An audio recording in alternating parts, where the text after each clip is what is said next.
the rifle barrel pressed cold against her spine. Eliza Hartwell stood between 12 armed soldiers and the Apache warrior they were about to execute, a man she'd kissed just hours before in the darkness beyond the fort walls. Her father's voice cracked like thunder across the parade ground. "Step aside, daughter, or hang beside him." She didn't move. Couldn't. Because some lines, once crossed, don't let you back. This is that story of a woman who chose love over loyalty, truth over tribe, and paid a price no one should have to count. If you want to see where impossible choices lead, stay till the end. Hit that like button and drop your city in the comments so I can see how far this story travels. The Arizona sun did not forgive. It hammered down on Fort Breckenridge like a blacksmith working iron, turning the parade ground into a skillet and the wooden barracks into ovens. Eliza Hartwell moved through the heat the way she moved through everything, steady, silent, unnoticed. At 23, she'd learned that survival meant blending in, keeping her head down, making herself useful without making herself seen. She carried a tin bucket of water across the dusty courtyard, her calico dress already soaked through at the back. Around her, soldiers drilled in the shade of the stockade walls, their voices hoarse and irritable. Sergeants barked orders. Horses stamped and snorted in the corral. The smell of leather, sweat, and gun oil hung thick in the air. Nobody looked at her twice. That was how she liked it. Her father, Captain James Hartwell, stood near the headquarters building with his arms crossed, deep in conversation with Colonel Driscoll. She could tell from the set of his jaw that something had happened, something bad. Her father's jaw only locked like that when blood had been spilled or was about to be. She kept walking, kept her eyes forward. Whatever it was, she'd hear about it soon enough. In a fort this size, barely 100 souls, military and civilian combined, news traveled faster than fever. By noon, she knew. They'd caught an Apache. Not just any Apache. Kanoa. The name alone made soldiers check their rifles twice before sleeping. He was a ghost, a shadow, a nightmare whispered around campfires. 26 years old and already legendary, he'd led raids that left supply wagons burning and patrols scattered. He moved through the desert like smoke, struck without warning, vanished before reinforcements arrived. And now he was here, chained in the stockade behind the powder magazine. Eliza heard the story in pieces throughout the afternoon. A patrol had stumbled on him. Pure luck, they said. Wounded and alone after a skirmish 2 days' ride north. He'd killed 2 men before they brought him down with a rifle butt to the skull. Dragged him back unconscious, bleeding, hands bound with rawhide so tight his fingers had gone purple. They planned to hang him at dawn. She should have felt relief. One less threat, one less reason to fear the horizon. But all she felt was a cold, twisting unease in her stomach. That evening, as she helped prepare supper in the officers' mess, she overheard Lieutenant Kern talking. "Should have shot him where we found him," Kern muttered, sawing at a piece of salt pork. "Waste of rope dragging him back here." "Colonel wants him questioned first," another officer replied. "Wants to know where the rest of his band is hiding." Kern snorted. "He won't talk. They never do." "Then we hang him and be done with it." Eliza set down a plate harder than she meant to. The conversation stopped. Both men glanced at her, then away, as if she were furniture. She left the mess hall and walked toward the stockade. She didn't plan to. Her feet just carried her there. The sun was setting, painting the desert in shades of copper and blood.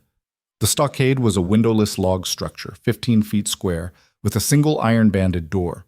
A private stood guard outside, young and jittery, his rifle held too tight. "Evening, Miss Hartwell," he said, straightening. "Evening, Private Lawson." "You need something?" She hesitated. "I heard the prisoner's wounded." Lawson nodded. "Took a beating, yeah. But he's alive." "Has anyone tended to him?" The private blinked. "Tended to him?" "His wounds."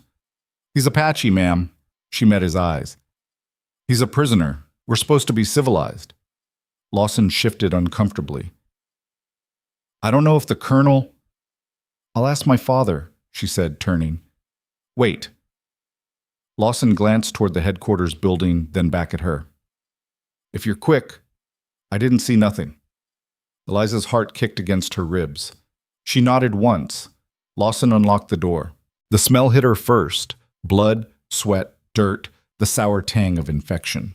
The interior was dim. lit only by the last threads of sunlight leaking through gaps in the logs. It took her eyes a moment to adjust. He sat in the corner, wrists chained to an iron ring bolted into the wall. His head was down, long black hair falling forward, obscuring his face. His shirt, what was left of it, was torn and stiff with dried blood.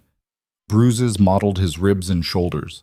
His breathing was shallow but steady. She stepped inside. The door closed behind her with a soft thud. For a moment she just stood there, clutching her bucket and a strip of clean linen she'd grabbed from the medical stores. Her pulse hammered in her ears.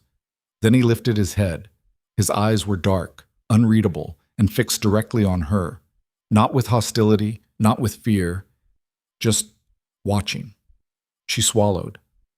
"I'm here to clean your wounds." He didn't respond, didn't move. She crossed the space slowly, crouched a few feet away, set down the bucket. "I'm not going to hurt you." His gaze flicked to the water, then back to her face. She dipped the linen into the bucket, wrung it out, and inched closer. "I need to see your head. You took a blow." Still nothing. She reached out carefully, like approaching a wild animal, and gently pushed his hair aside. There was a gash above his left temple, crusted with blood and dirt. It would need stitches, but she didn't have a needle. The best she could do was clean it. As she dabbed at the wound, he flinched, just slightly, but didn't pull away. "I'm sorry," she murmured. His voice, when it came, was rough and low. "Why?" She paused, met his eyes. "Because you're hurt." "You are sorry I am hurt?" His English was accented but clear. "Yes. Your people did this. I know. And tomorrow they will kill me." She didn't look away. "I know that too." A long silence settled between them. Outside she could hear soldiers laughing, the clang of a dinner bell. "Then why are you here?" he asked. "Because..." She struggled for the words. "Because it's wrong to let you suffer before they do." He studied her for a long moment. Then, unexpectedly, the corner of his mouth lifted, just barely. Not quite a smile. Something sadder. "You have a strange heart," he said. She didn't know what to say to that, so she kept working. She cleaned the gash as best she could, then moved to his wrists. The rawhide bindings had cut deep, leaving raw, oozing wounds. She soaked them gently, carefully, her fingers brushing his skin. He watched her the entire time. "What is your name?" he asked quietly. "Eliza." "Eliza," he repeated, as if tasting the word. "I am Kanoa." "I know." "You have heard of me." "Everyone has." "And what have you heard?" She hesitated. "That you're dangerous, that you've killed many soldiers." "That is true." "Why?" His expression hardened. "Because your soldiers kill my people, burn our camps, take our land. What would you do?" She had no answer, because he was right. She'd seen the aftermath of raids on both sides. There were no clean hands here. "I don't know," she admitted. He looked at her differently then, less guarded, more curious. "You are honest." "I try to be." "Most of your kind are not. Most of yours aren't either." Another flicker of that almost smile. "Also true." She finished with his wrists and sat back on her heels. "I should go." "Will you come back?" The question caught her off guard. Please." There was no demand in it, just a quiet request. And something in his eyes, some flicker of humanity she hadn't expected, made her throat tighten. "I'll try," she whispered. She stood, gathered her things, and knocked on the door. Lawson let her out without a word. She walked back across the darkening courtyard, her heart still racing, her hands still trembling. She didn't understand what had just happened, didn't understand why she felt like she'd crossed some invisible line, but she knew, with absolute certainty, that she would go back. The next morning, Eliza woke before dawn. She dressed quickly, pinned her hair, and slipped out of the small cabin she shared with her father. He was already gone, likely meeting with the colonel to finalize the execution. She moved through the fort like a shadow, avoiding the main paths, keeping to the edges. The stockade was on the far side of the parade ground, away from the barracks. Lawson wasn't on guard this time. It was Corporal Hastings, an older man with a sour disposition. "What do you want?" he asked flatly. I need to check the prisoner's wounds. Orders say no one goes in. I'm not asking for orders, I'm asking for decency. Hastings glared at her. You got a lot of nerve, girl. And you've got a lot of cruelty. Open the door. For a moment she thought he'd refuse. Then he spat into the dirt and unlocked it. 5 minutes, he growled. She stepped inside. Kanoa was awake. He looked up as she entered, and she saw the bruises on his face had darkened overnight. His wrists were still raw. You came, he said quietly. I said I would. She knelt beside him, checked his wounds. The gash on his head was clean, but his wrists were worse. She'd brought a small tin of salve, something she'd stolen from the medical supplies, and began applying it gently. They will hang me soon, Kanoa said. I know. You should not be here. Probably not. Then why? She looked up at him. Because I can't just let you die alone. His eyes softened. You are kind. Too kind for this place. This place doesn't leave room for kindness. No, he agreed. It does not. She finished with the salve and sat back. Can I ask you something? Yes.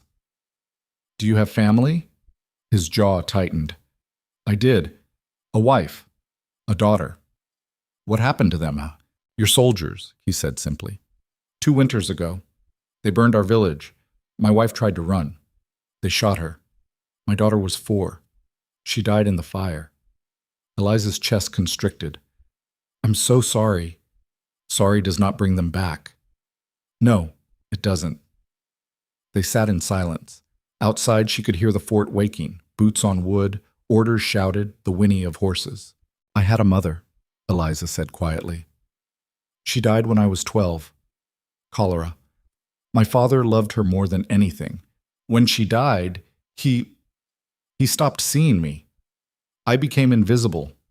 Kanoa looked at her. You are not invisible to me.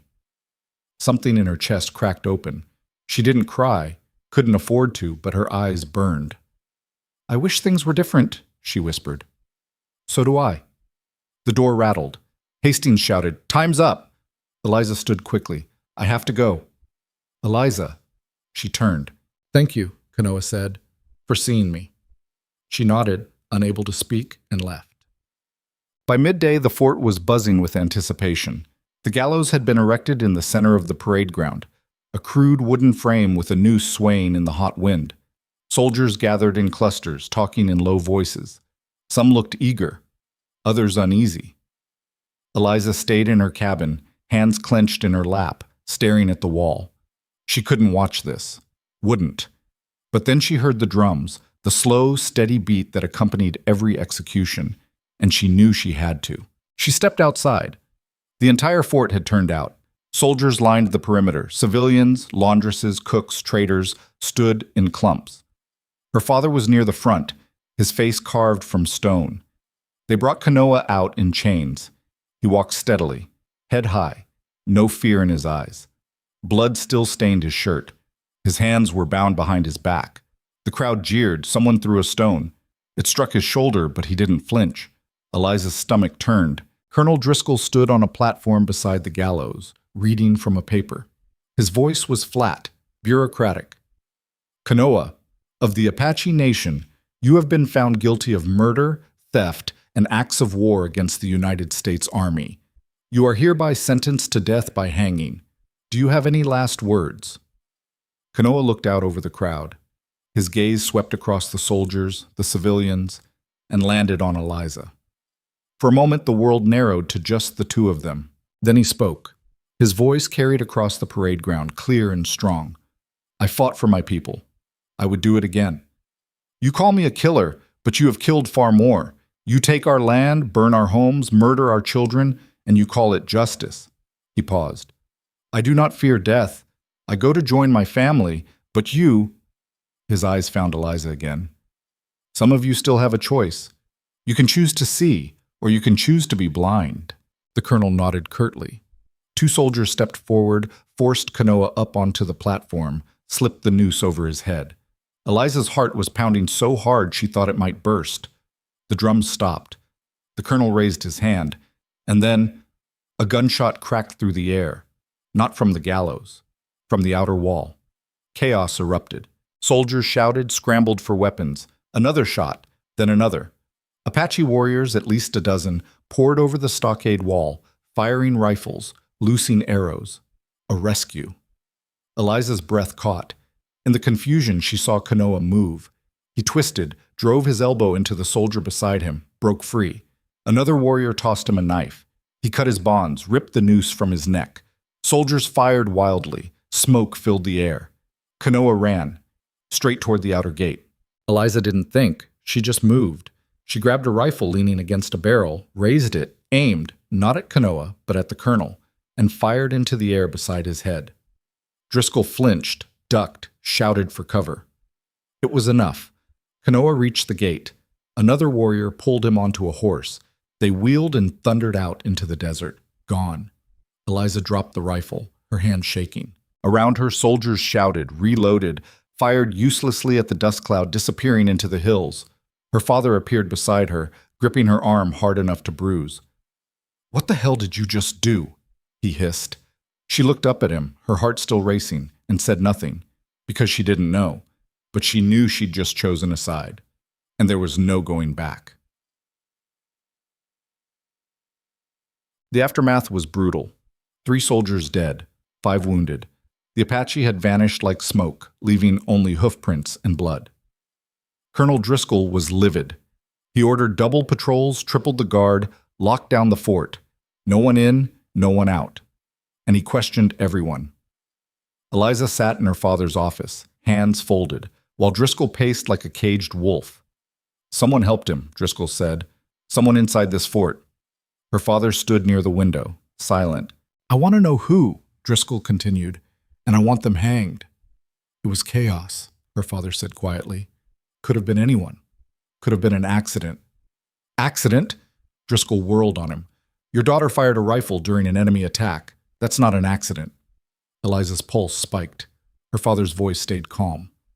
She panicked. She's not a soldier. She shouldn't have had a rifle in the first place. "Agreed. I'll see to it." Driscoll glared at him, then at Eliza. "You stay in your quarters until further notice. You don't leave. You don't talk to anyone. Understood?" She nodded. He stormed out. Her father waited until the door closed. Then he turned to her, his face unreadable. "Did you help him?" he asked quietly. She met his eyes. "Would it matter if I did?" "Yes." "Why?" "Because I need to know if my daughter is a traitor." The word hit like a slap, but she didn't flinch. "I saw a man about to be hanged," she said. "I saw a chance for him to live, and I took it." Her father stared at her for a long time. Then he sighed, rubbed his face. "You don't understand what you've done," he said. "Maybe I do." "They'll come back for blood. You know that, don't you?" "Yes." "And when they do, people will die. Our people." "Your people have been killing theirs for years." His face darkened. "That's war, Eliza." "Then maybe war is wrong." He looked at her like she was a stranger. "Go to your quarters," he said quietly, "and pray no one else figures out what you did." She left without another word. For 3 days she stayed locked in her cabin. Her father brought her meals, said nothing. The fort was tense, jumpy. Patrols came back empty-handed. The desert had swallowed the Apache whole. On the 4th night, she heard a soft tap at her window. She froze. Another tap.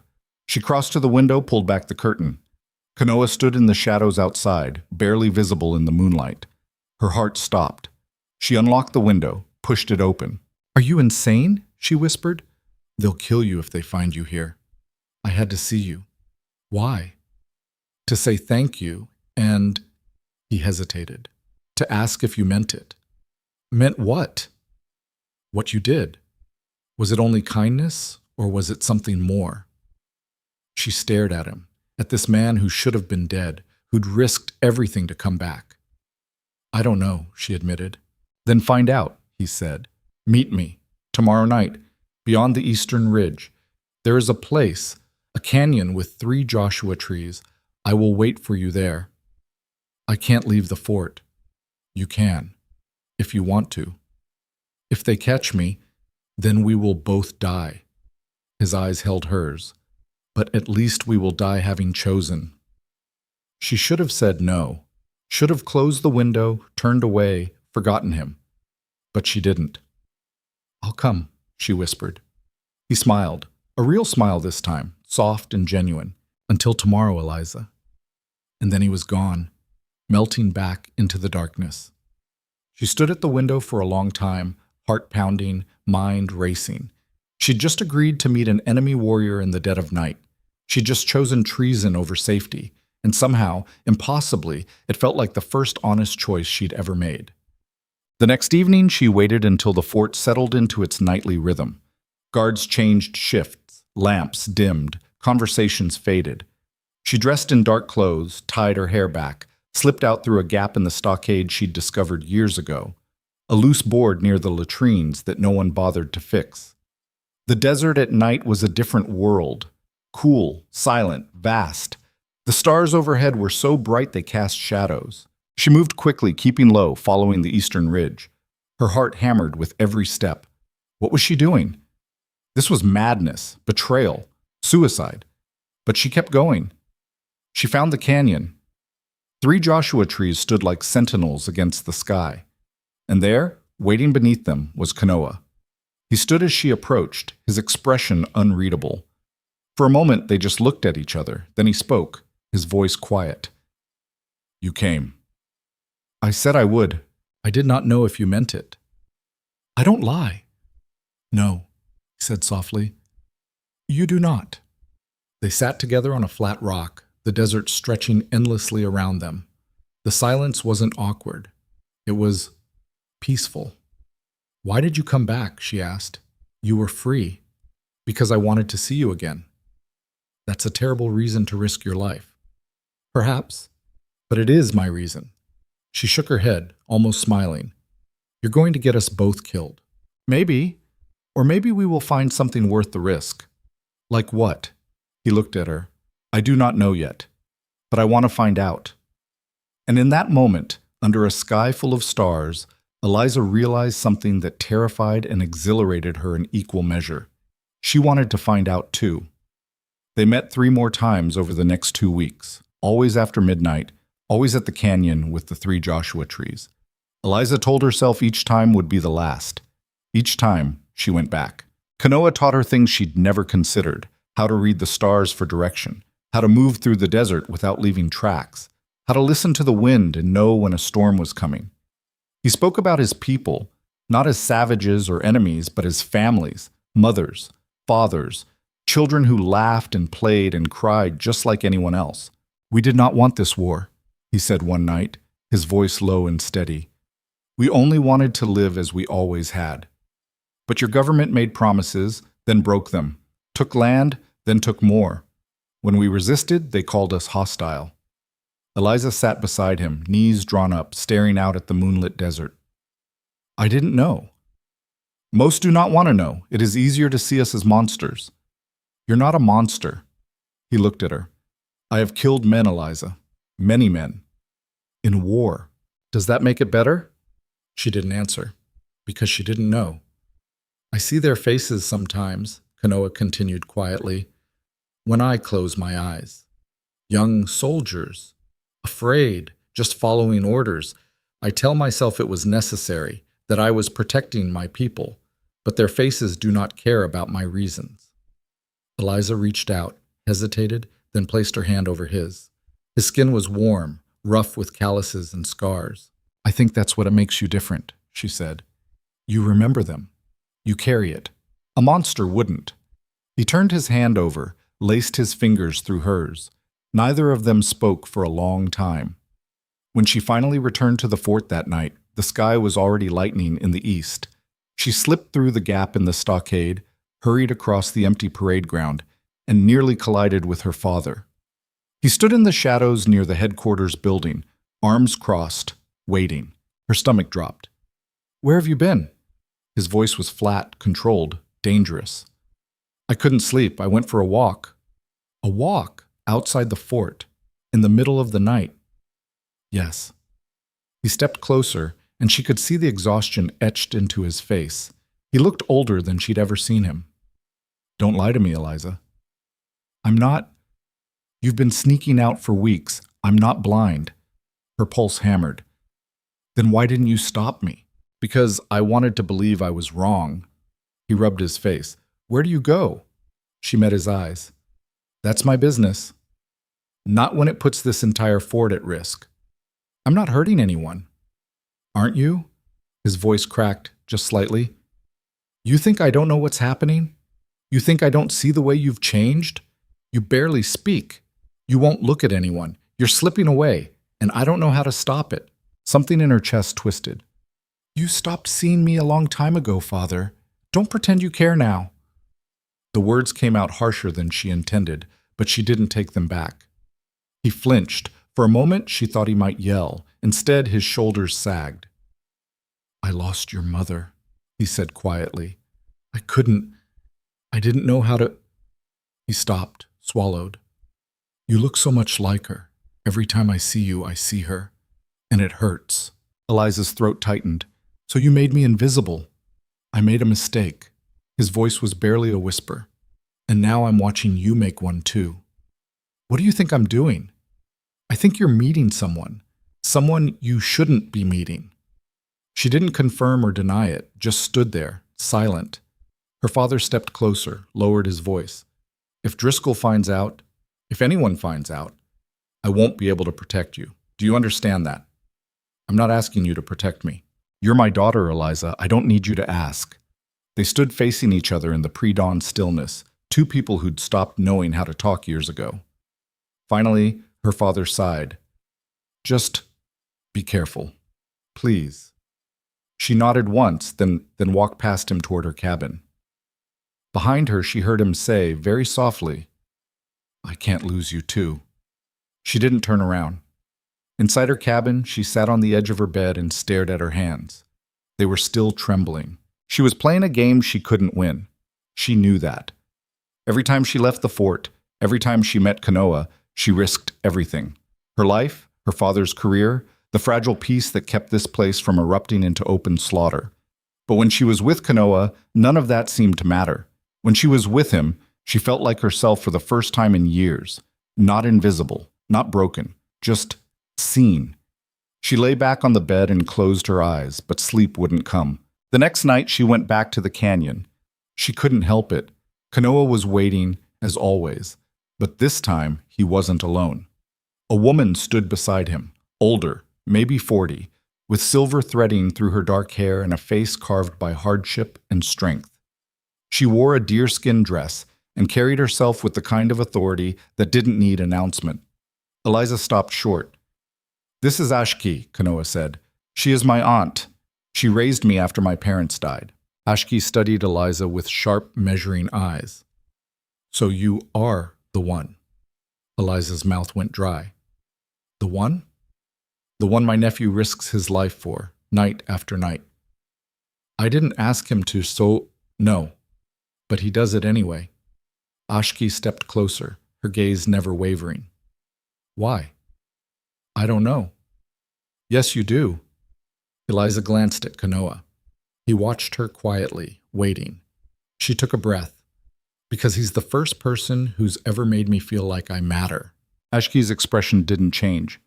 And what do you feel for him? The question hung in the air like a blade. Eliza could have lied, could have deflected.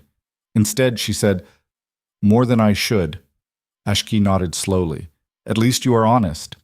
She turned to Kanoa, spoke in their language, fast, clipped words Eliza couldn't follow.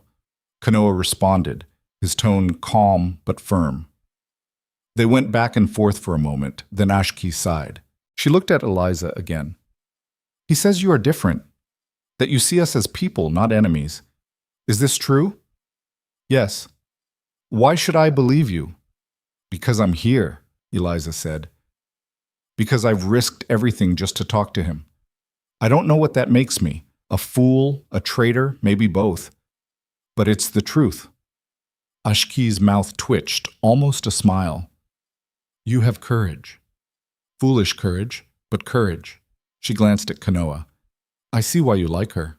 Kanoa didn't respond, but his eyes softened. Ashki stepped back. I will leave you. But know this, white girl. If you bring harm to him, I will kill you myself. Understood. Ashki nodded once, then disappeared into the darkness like smoke. Eliza exhaled shakily. She's terrifying. Yes, Kanoa agreed, but she is also wise, and she does not trust easily. She doesn't trust me. Not yet, but she did not forbid me from seeing you. That is something. They sat together on the rocks, the silence stretching comfortably between them. Why did you bring her? Eliza asked. Because this is not just about us anymore, Kanoa said. If we continue, there will be consequences. My people need to know. Yours will find out eventually. And then what? I do not know. He looked at her. But I wanted you to understand. This is not a secret we can keep forever. Eliza's chest tightened. I know. Does that frighten you? Yes. Good. It should. He reached for her hand. But I'm still here, and so are you. She laced her fingers through his and held on. Over the next week, the meetings continued. But now, Ashki sometimes came with Kanoa, watching from a distance, saying little. Other times, another warrior appeared, a younger man named Tyrak, quick to laugh and quicker to anger. He didn't hide his distrust. You expect us to believe she is safe? Tyrak said one night, his voice sharp. She is a soldier's daughter. She could be leading them to us right now. She is not, Kanoa said firmly. You do not know that. I do. Because you want to believe it. Kanoa's jaw tightened. Enough. No, not enough. Tyrak stepped forward, jabbing a finger toward Eliza. Her people burn our homes, kill our children, and you bring her here like she is one of us? You shame your family's memory. The words hit Kanoa like a physical blow. Eliza saw it in the way his whole body went rigid. That is enough, Ashki said sharply, appearing from the shadows. Tyrak, you forget yourself. I speak the truth. You speak from anger. Ashki's voice was cold. Anger is easy. Understanding is hard. If you cannot manage the latter, then leave. Tyrak glared at her, then at Kanoa, then turned and stalked off into the night. The silence that followed was heavy. Kanoa stared after him, his expression unreadable. Eliza spoke quietly. He's right, you know. Kanoa looked at her. What? My people have done terrible things, to your family, to everyone you love. He has every reason not to trust me. But I trust you. Maybe you shouldn't. Why not? Because I don't even know what I'm doing, she said, her voice breaking slightly. I don't know if this is real or just two people trying to feel less alone. I don't know if it's worth the risk. I don't know anything except that when I'm with you, I feel like I can breathe, and that scares me more than anything. Kanoa stepped closer, reached out, gently cupped her face in his hands. His touch was warm, steady. I am scared too, he said softly. Every night I wonder if you will come. Every night I wonder if this is the night they will catch you, follow you, kill you, and every night you come anyway. That is real, Eliza. What we feel, it is real. Her eyes burned. What if it's not enough? Then we will face that when it comes. But right now, it is enough for me. He leaned down and kissed her. It was soft, tentative, like a question. She answered by kissing him back, her hands gripping the front of his shirt, anchoring herself to this moment, this person, this impossible thing growing between them. When they finally pulled apart, they were both breathing hard. We are going to die, aren't we? Eliza whispered. Probably. And you're still here. So are you. She laughed, a shaky, breathless sound. We're idiots. Yes, he agreed, but at least we are idiots together. They stayed there until the stars began to fade, wrapped in each other's warmth, pretending the world beyond the canyon didn't exist. But it did. And it was closing in. Back at the fort, tensions were rising. Patrols reported sightings, Apache tracks, smoke on the horizon, livestock missing from outlying ranches. Driscoll was pushing for a major offensive, convinced that Kanoa's band was preparing for another attack. We hit them first, Driscoll argued during a meeting in the officers' quarters. Hard and fast, before they can organize. Eliza's father sat across from him, his face drawn. We don't know where they are. Then we find them. And how many men do we lose in the process? As many as it takes. Driscoll's voice was cold. "This is war, Captain. We didn't start it, but we'll damn sure finish it." Eliza heard all of this secondhand, whispered between soldiers, passed along by the laundresses who cleaned the officers' quarters. Each piece of news tightened the knot in her stomach. She tried to warn Kanoa. "They're planning something," she said one night, breathless from the long run to the canyon. "A big push. Driscoll wants blood." Kanoa's expression darkened. "When?" "I don't know. Soon." "How many men?" "Most of the fort. Maybe 50 soldiers." He cursed softly in his own language, paced a few steps, then stopped. "We need to move. Find a new camp." "Where will you go?" "North. Into the mountains. It will be harder for them to follow." "How long will that take?" 2 days. Maybe 3. Eliza's chest tightened. "And then?" He looked at her. "And then we survive. As we always do." "What about us?" "What do you mean?" "If you leave, if you go north, how will I find you?" He stepped closer, took her hands. "You will not." The words hit like a punch. "What?" "Eliza, this is too dangerous. If they are mobilizing, they will be watching everything. If you try to leave, they will catch you. And if they catch you, they will know." "I don't care."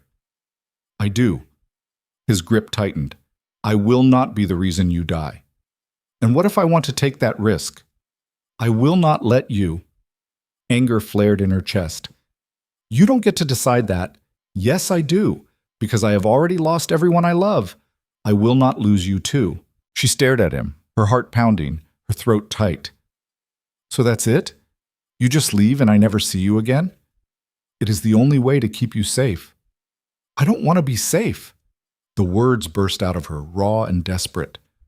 "I want to be with you. I don't care what it costs." "I care." "Why?" "Because you have a chance at a life, Eliza. A real life. You can go back, marry some officer, live in a town somewhere far from this war. You can be happy." "I will never be happy without you." His face crumpled just for a second, and she saw the pain beneath the resolve. "You do not know that." "Yes, I do." They stood there, breathing hard, the weight of everything unsaid pressing down on them. Finally, Kanoa spoke, his voice barely a whisper. "If I asked you to come with me, to leave everything behind, live among my people, never go back, would you?" Eliza didn't hesitate. "Yes." He closed his eyes. "Do not say that." "Why not?" "Because it is impossible." "Nothing is impossible. This is." He opened his eyes, and they were filled with something that looked like grief. "My people would never accept you. Your people would hunt you down. We would spend the rest of our lives running, hiding, waiting for the day they find us.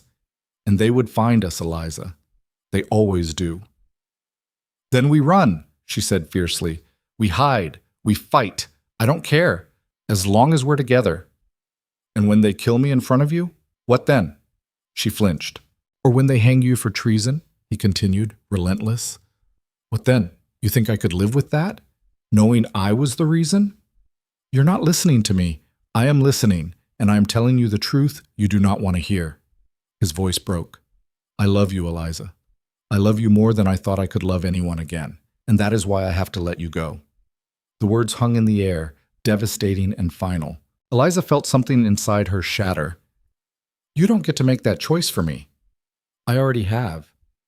"Then you're a coward." He flinched as if she'd struck him. "Perhaps." "I thought you were different," she said, her voice shaking. "I thought you understood.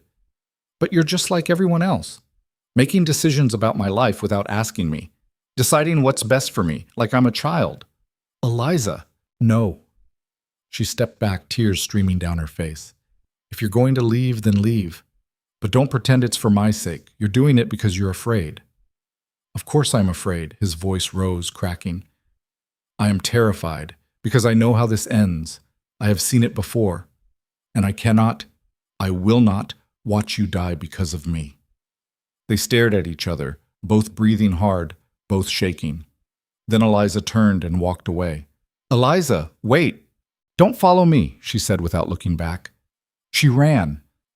Through the desert, back toward the fort, her vision blurred with tears, her chest heaving. She didn't stop until she reached the gap in the stockade. She slipped through, stumbled across the parade ground, and collapsed against the side of her cabin. She pressed her hands over her mouth to muffle the sobs. Everything hurt, her chest, her throat, her heart. She'd finally found something real, someone real, and it was being ripped away because the world was cruel and unfair and built on hatred she couldn't fix. She cried until she had nothing left. Then she dragged herself inside, collapsed on her bed, and stared at the ceiling. Sleep didn't come. She just lay there, numb and hollow, as the hours crept past. When dawn broke, she heard shouting outside. She sat up, wiped her face, and looked out the window. Soldiers were assembling in formation. Horses saddled, rifles checked, supply wagons loaded. Driscoll stood on the headquarters steps, barking orders. They were moving out. Eliza's stomach dropped.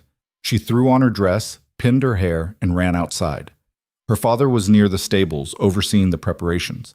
She grabbed his arm. "What's happening?"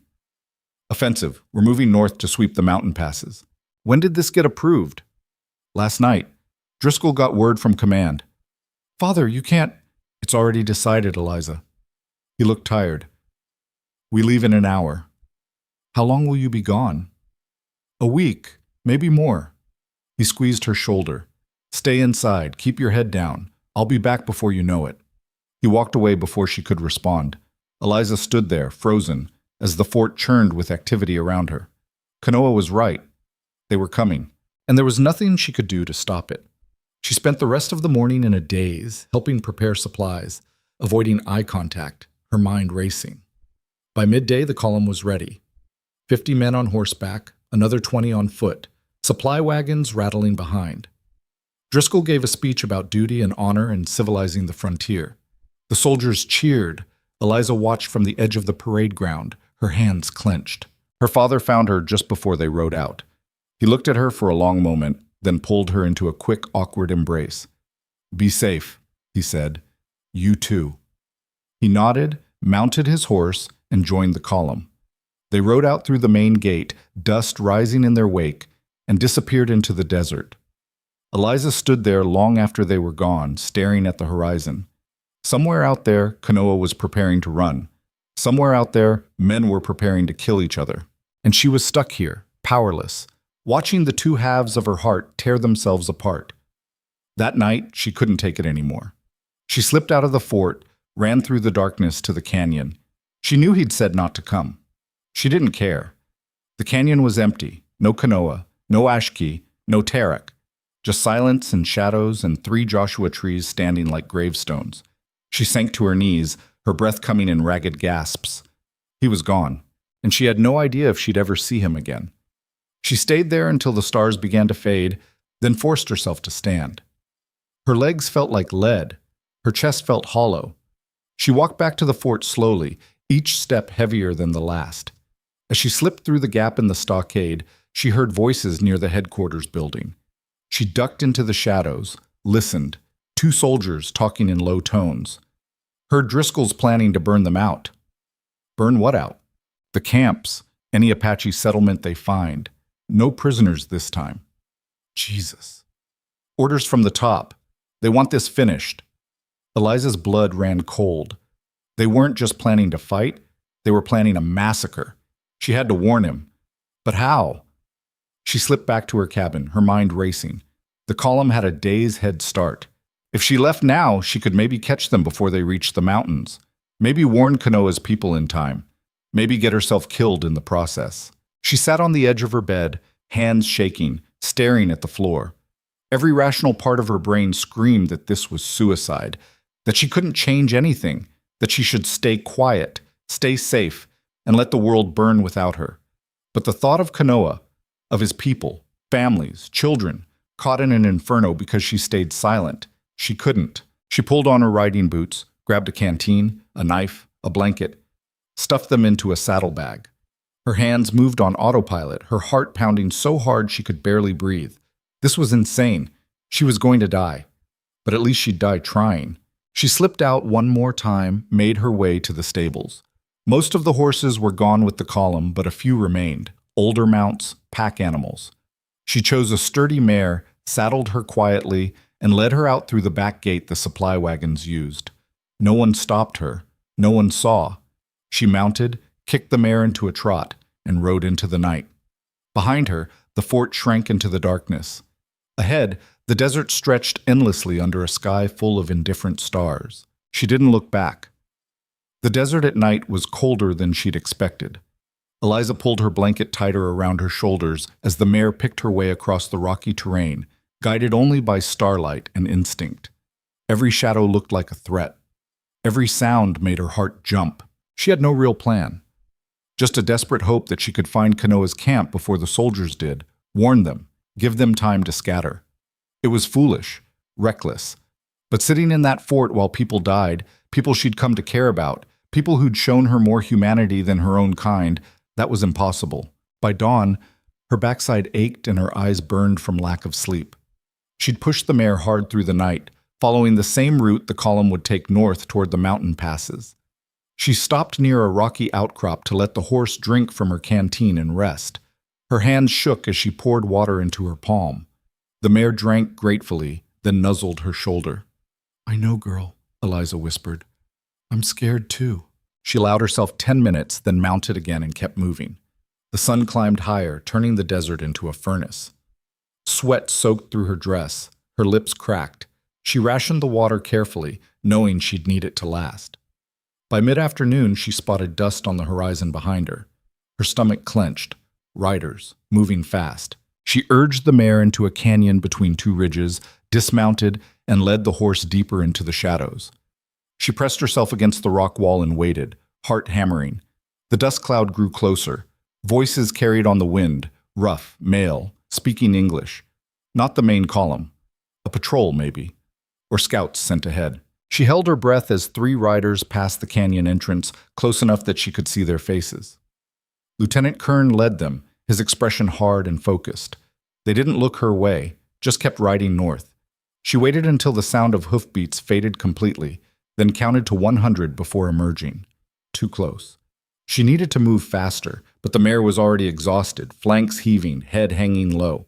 Pushing her harder would kill her. Eliza made a decision. She unsaddled the mare, removed the bridle, and slapped her hindquarters. The horse trotted off toward a patch of scrub grass, free. Then Eliza shouldered her saddlebag and started walking. The sun beat down mercilessly. Her boots rubbed blisters into her heels. Her throat felt like sandpaper despite the water she sipped. But she kept moving, step after agonizing step, climbing higher into the foothills. She had to find them. Had to. As the sun began its descent, painting the sky in shades of orange and purple, she heard something that made her freeze. Singing. Faint, distant, carried on the evening breeze. A woman's voice, low and rhythmic. Words in a language she didn't understand. She followed the sound, moving carefully between the rocks, until she crested a ridge and looked down into a narrow valley. Smoke rose from several small fires. Shelters made of brush and hide dotted the canyon floor. People moved between them. Women cooking, children playing, men tending to weapons and horses. Kanoa's camp. Relief flooded through her so powerfully her knees nearly buckled. She started down the slope, legs trembling with exhaustion, and immediately 3 warriors appeared from nowhere, rifles aimed at her chest. She froze, raised her hands. "I'm not armed. I need to see Kanoa." The warriors didn't lower their weapons. One of them, a young man with a scar across his cheek, barked something in Apache.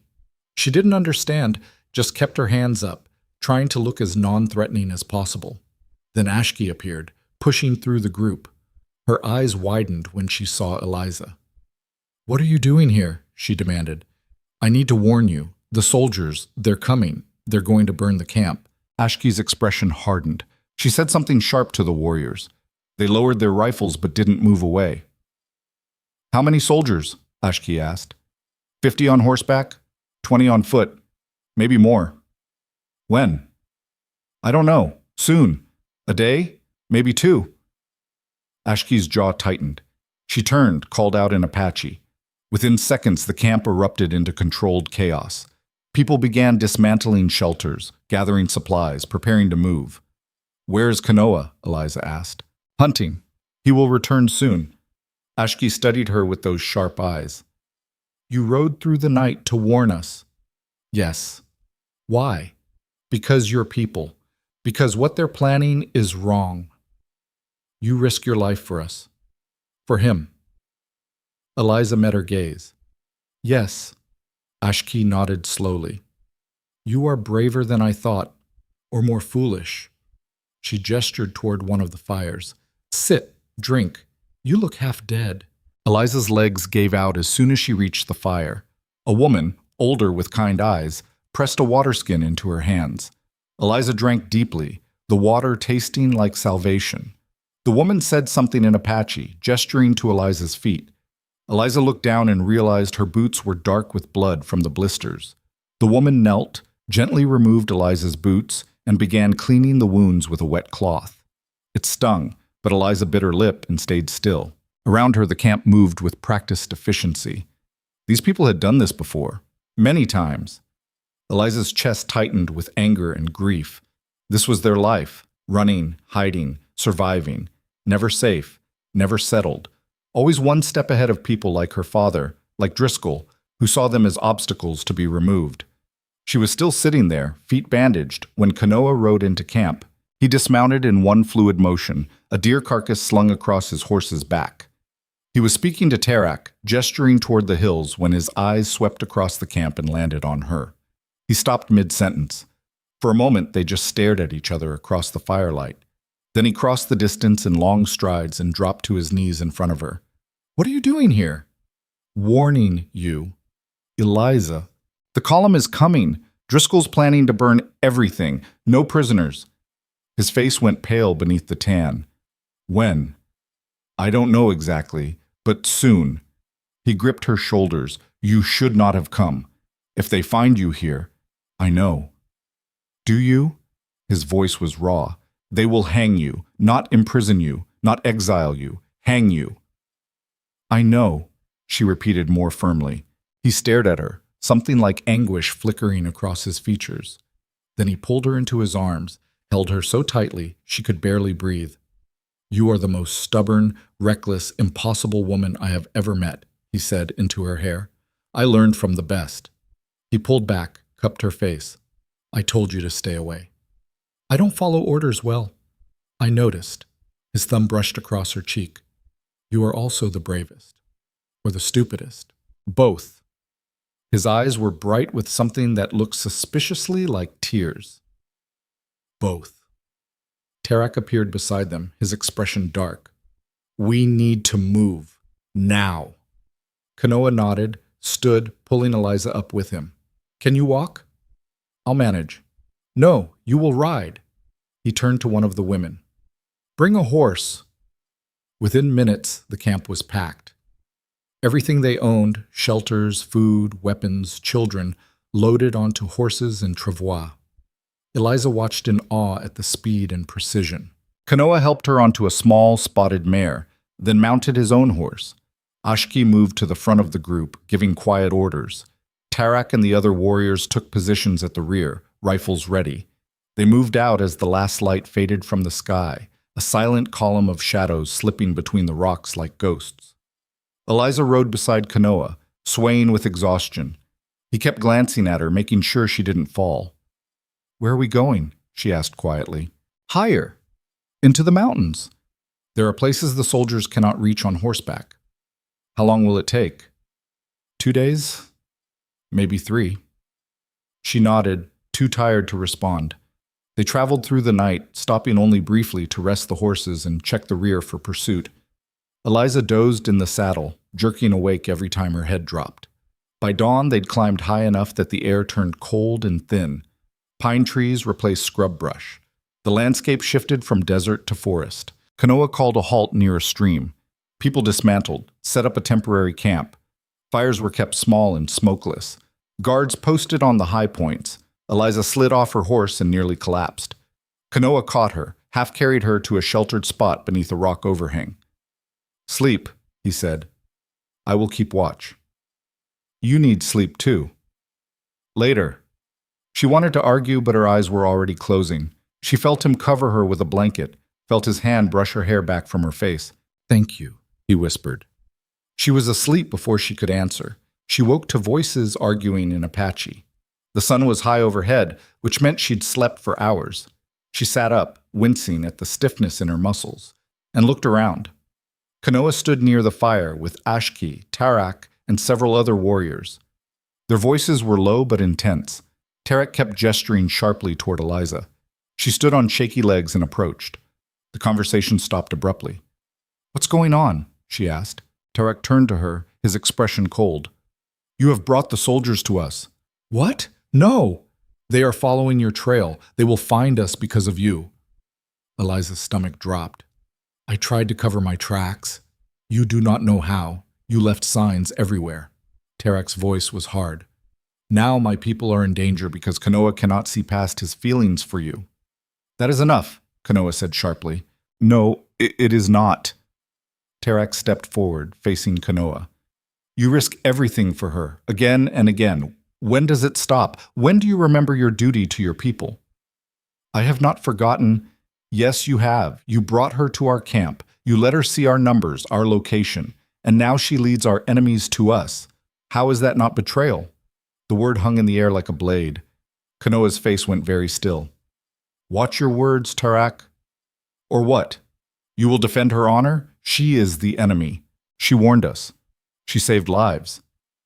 This time. What about next time? What happens when her father orders her to choose? What happens when she has to pick between you and her blood?"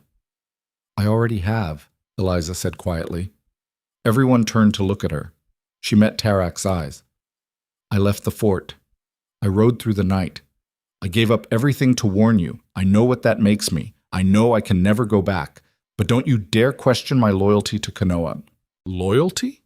Tarak laughed bitterly. "You know nothing of loyalty. You are a child playing at rebellion because you are lonely." "Tarak, stop," Ashki said. "No. Someone must speak truth." He turned back to Eliza. "You think because you helped us once you are one of us? You will never be one of us. Your skin is white. Your people are killers. That does not change because you care for one of ours." The words hit harder than Eliza expected, because part of her knew he was right. "You're right," she said, her voice shaking. "I'm not one of you. I never will be. But I'm not one of them anymore either. I'm just—" Her voice broke. "I'm just trying to do the right thing." "The right thing?" Tarak's voice dripped with contempt. "The right thing is to leave. Go back to your people. Stop making this harder than it needs to be." "I can't." "Why not?" "Because I love him."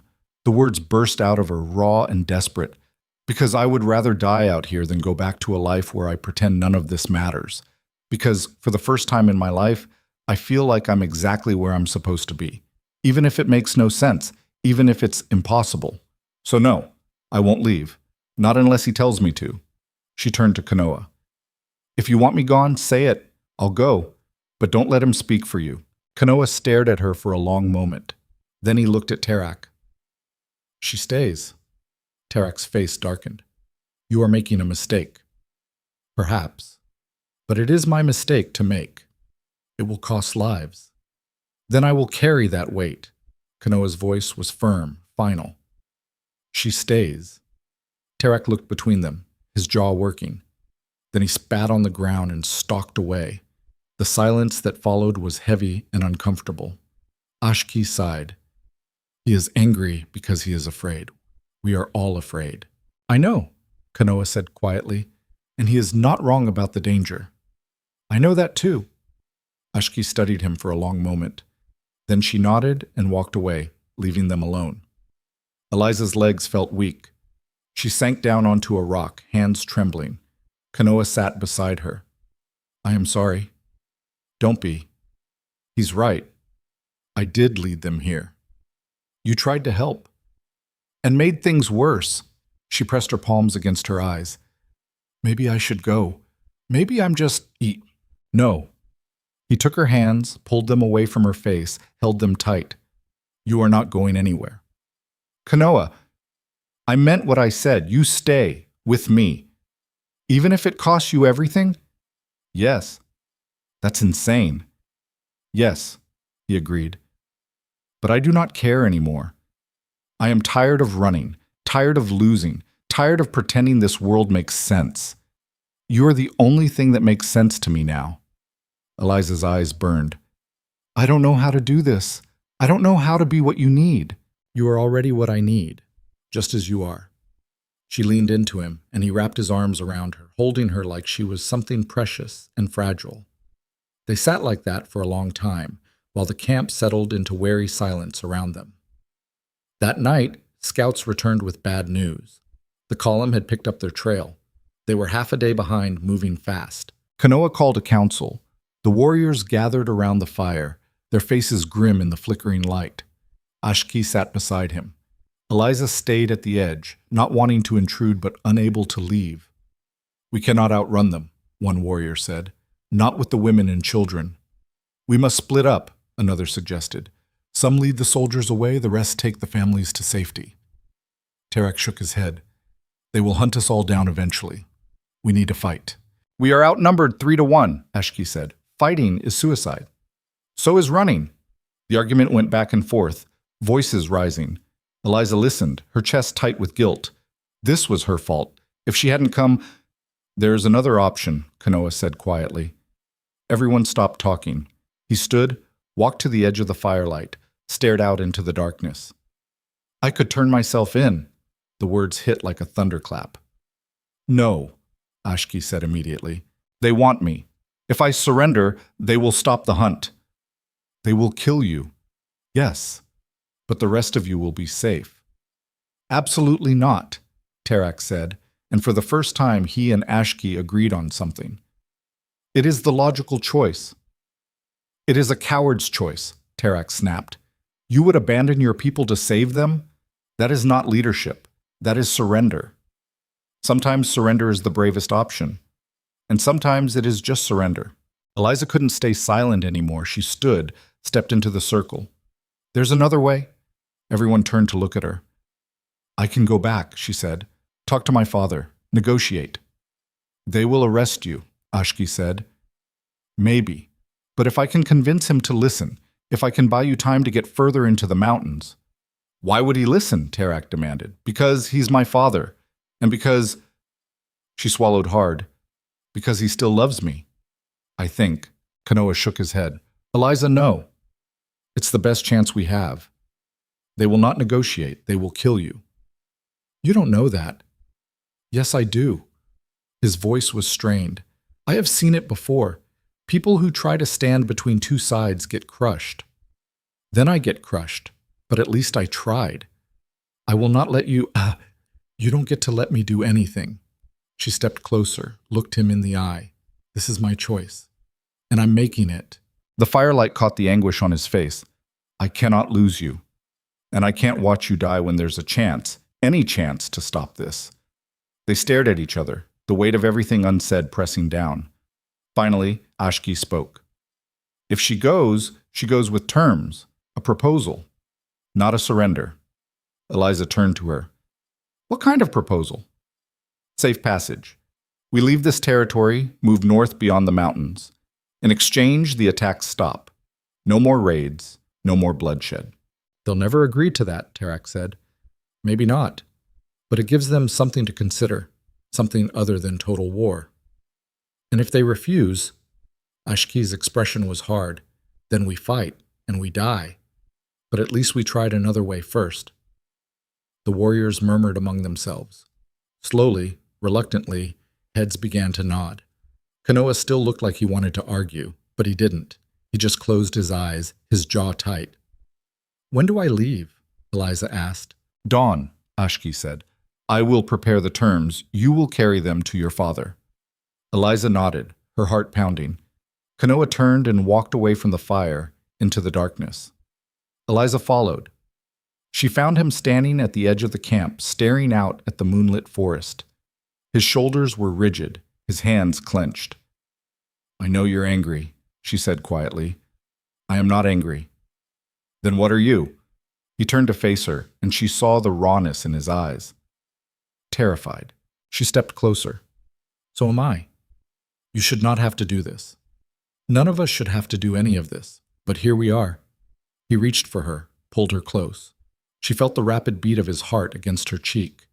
If something happens to you, his voice broke. It won't. You cannot promise that.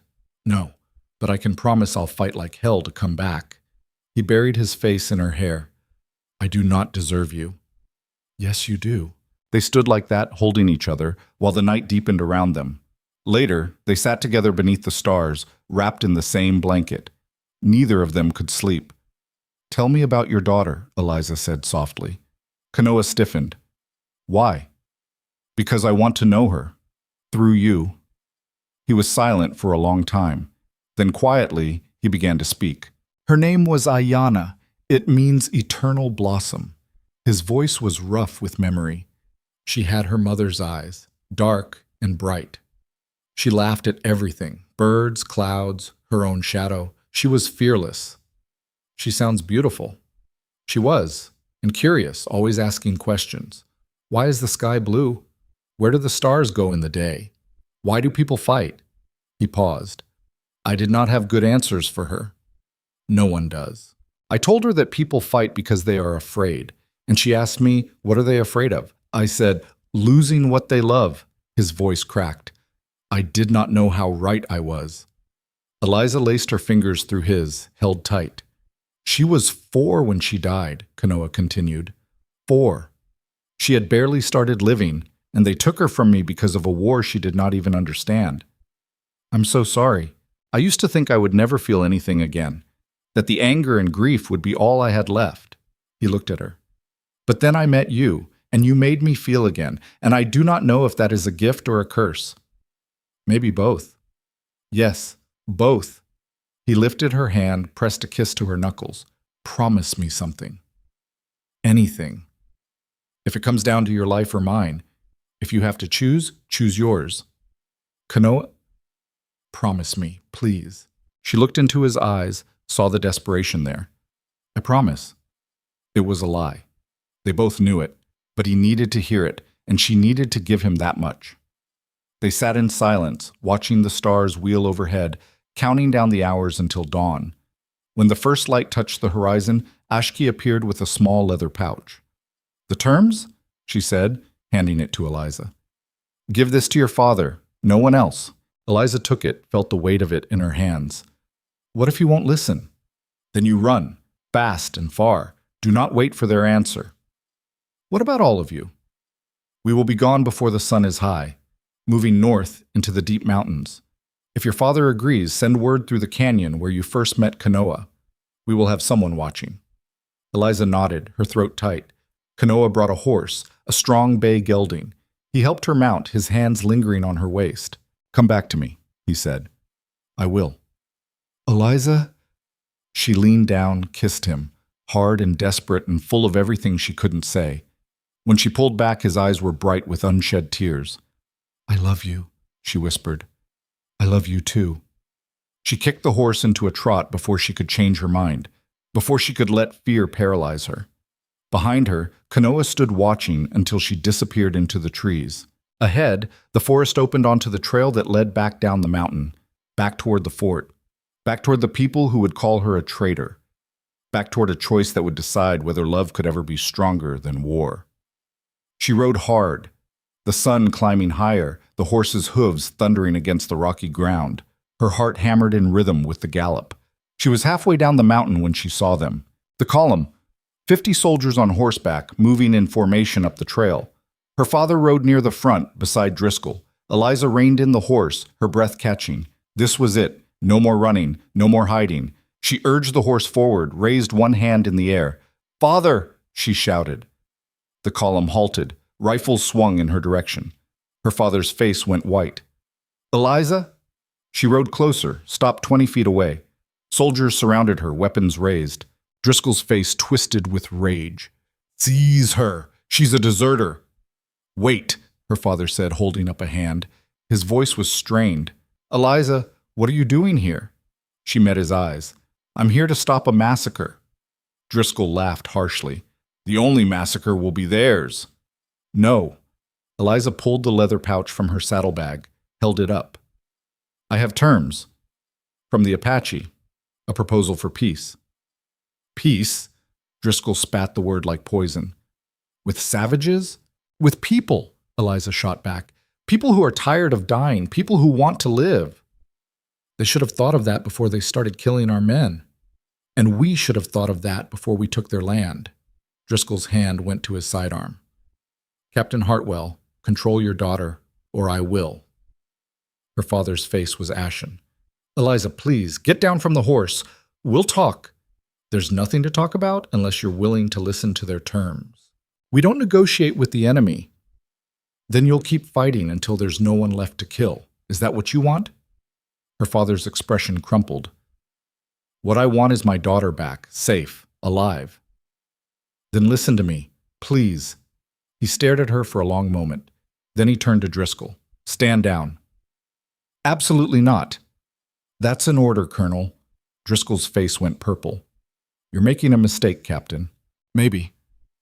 But she's my daughter, and I'm going to hear what she has to say. He dismounted, walked toward her. Eliza slid off her horse, her legs shaking. They stood facing each other in the middle of the trail, surrounded by armed men, the sun beating down. What have you done? Her father asked quietly. What I had to. You've been with them, haven't you? Yes. And Kanoa? She didn't flinch. Yes. Pain flickered across his face. Are you out of your mind? Probably. Do you have any idea what this will cost you? Everything, I know. He closed his eyes.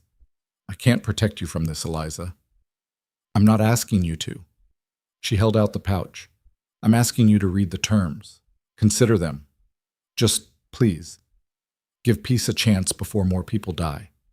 He took the pouch, his hands trembling slightly. He opened it, pulled out a folded piece of hide with symbols and crude English writing. He read silently, his face unreadable. Finally, he looked up. They want safe passage north, permanent territory beyond the mountain passes, no military presence.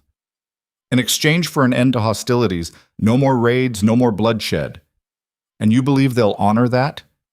I believe they're desperate enough to try, just like we should be. Driscoll pushed forward. This is absurd. We have them on the run. We finish this now.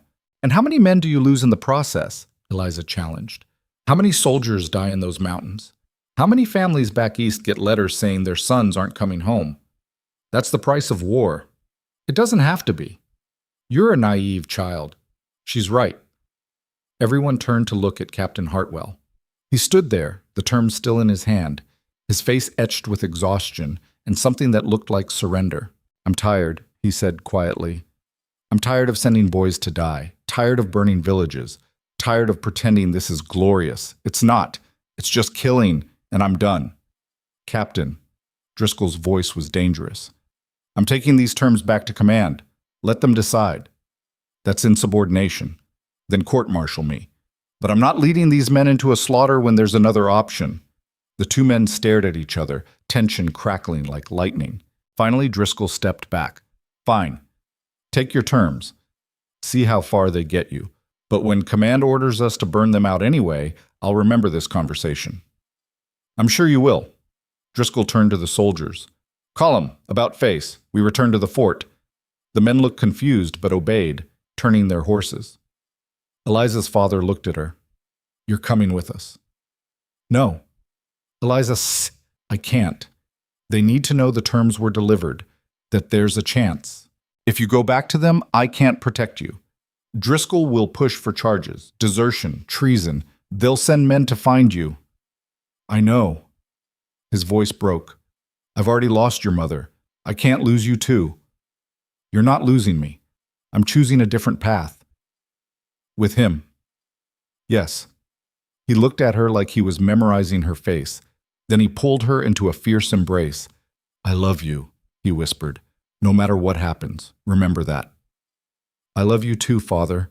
He released her, stepped back. His eyes were red. Go, he said hoarsely, before I change my mind. She mounted her horse, hands shaking. Eliza, he called. She turned. If they agree, if command accepts the terms, I'll send word. The canyon. 3 days from now, someone will be there. She nodded, not trusting herself to speak. Then she kicked the horse into a gallop and rode north, back toward the mountains, back toward Kanoa. Behind her, her father stood watching until she disappeared. Then he turned, mounted his horse, and led the column back toward the fort. Toward a fight he wasn't sure he could win, but for his daughter, for the chance at peace, he would try. Eliza pushed the bay gelding hard through the mountain passes, her heart still racing from the confrontation. The horse's breath came in heavy bursts, but she couldn't afford to slow down. She needed to reach Kanoa, tell him what had happened, let him know there was hope, however fragile. The terrain grew steeper, rockier. Pine trees closed in on both sides of the narrow trail. She'd been riding for 2 hours when she heard the whistle, low and bird-like, but too deliberate to be natural. She reined in the horse, looked around. "I'm alone," she called out. "It's Eliza." A figure dropped from the rocks above. Tarak landed in front of her horse, rifle in hand, his expression hard. "You came back," he said flatly. "I told you I would." "I did not believe you." He lowered the rifle slightly. "The soldiers?" "Turned back. My father took the terms to command." Something flickered in Tarak's eyes. Surprise, maybe, or reluctant respect. "And you think they will agree?" "I don't know. But it's a chance." He studied her for a long moment, then nodded toward the trail ahead. "Follow me." We moved camp higher. He set off at a quick pace, moving through the forest like he'd been born there. Eliza followed, the horse picking its way carefully over the uneven ground. They climbed for another hour before the forest opened into a small meadow ringed by towering pines. The camp had been set up in the center, shelters arranged in a tight circle, horses tethered nearby, children playing under watchful eyes. Kanoa stood near the largest shelter, speaking with Ashki.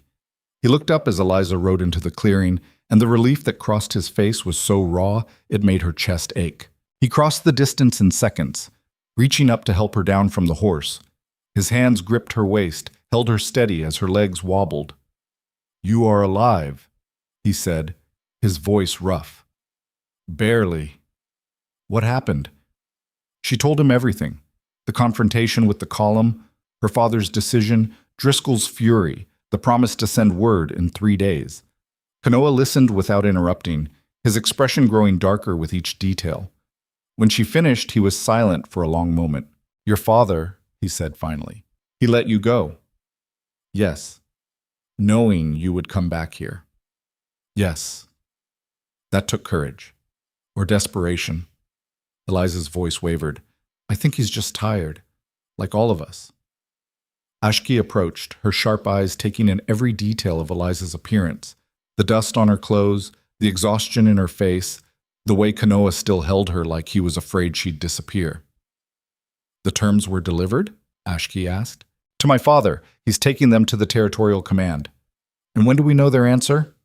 3 days. Someone needs to be at the canyon. He'll send word." Ashki nodded. "I will send Tarak. He knows the area well." Tarak, who'd been standing nearby, looked like he wanted to argue, but didn't. Instead, he just nodded curtly and walked away. "Rest," Ashki said to Eliza. "You look ready to fall over." She wasn't wrong. Now that the adrenaline was fading, Eliza felt every mile she'd ridden, every sleepless hour. Her body ached in places she didn't know could ache. Kanoa led her to a shelter at the edge of the camp, smaller than the others, more private. Inside, blankets and furs were arranged on the ground. It was simple, sparse, but clean. "This is yours?" she asked. "Ours now, if you want it." The words settled over her like a weight and a comfort all at once. "Ours." She sank onto the blankets, and Kanoa sat beside her. For a while, they just sat in silence, shoulders touching, breathing in sync. "I thought I lost you," he said quietly. "You almost did." "What changed your father's mind?" "I don't think I changed it. I think he was already breaking. He just needed someone to give him permission to stop." Kanoa reached for her hand, laced their fingers together. "You gave him that." "Maybe. Or maybe I just pushed him over the edge." She leaned her head against his shoulder. "What happens now?" "We wait. 3 days. And if they say no," his jaw tightened, "then we run. As far and as fast as we can. And if they say yes, then we still run, just with less fear behind us." She closed her eyes. "I'm so tired of running." "I know."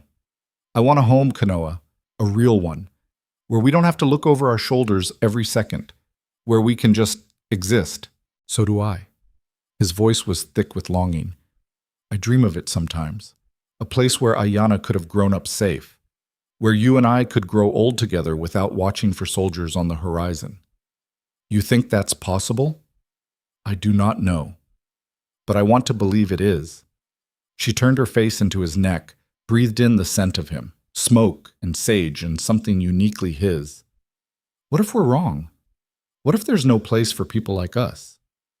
Then we make one. She pulled back to look at him. You make it sound simple. It is not simple. It is the hardest thing we will ever do. But I would rather spend my life trying to build something good with you than live safely without you. Her eyes burned. How do you always know the right thing to say? I do not. I just say what is true. She kissed him then, soft and slow, pouring everything she couldn't articulate into the touch. He responded gently, his hand cupping her face like she was something fragile. When they broke apart, she whispered, I love you. I love you too, more than I thought possible. They lay down together on the blankets, wrapped in each other's arms. Exhaustion pulled at Eliza, dragging her down into sleep despite her racing mind. She woke hours later to the sound of children laughing. The sun had shifted, casting long shadows across the meadow. She sat up, disoriented for a moment, then remembered where she was.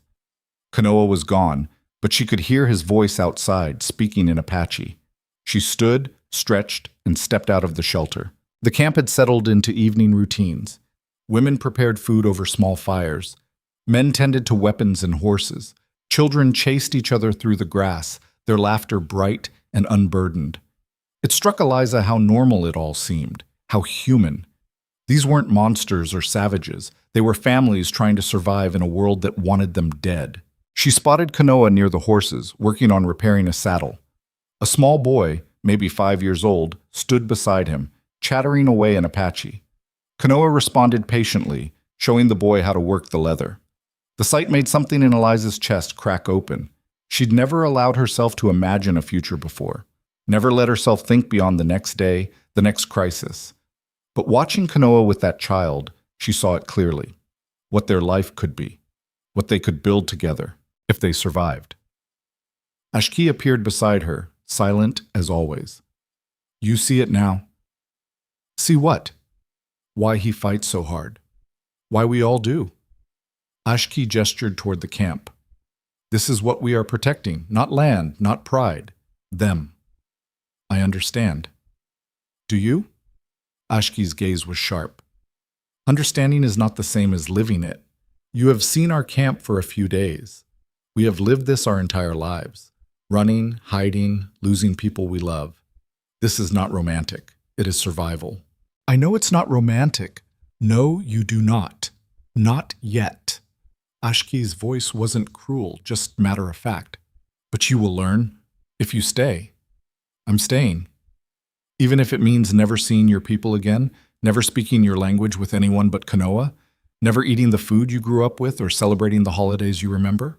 Eliza met her eyes. Yes. Ashki studied her for a long moment. You are either very brave or very foolish.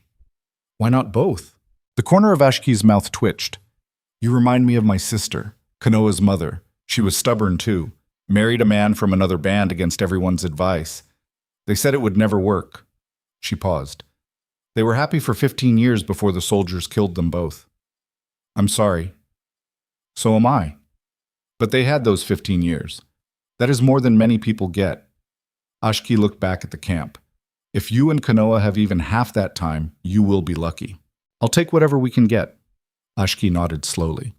Then come, make yourself useful. There is always work to be done. Over the next 3 days, Eliza learned what it meant to live in a camp that could be packed and moved within an hour. She learned to cook over open fires, to preserve meat by smoking it, to identify which plants were safe to eat. The women taught her patiently, correcting her mistakes without judgment. She also learned how fragile their existence was.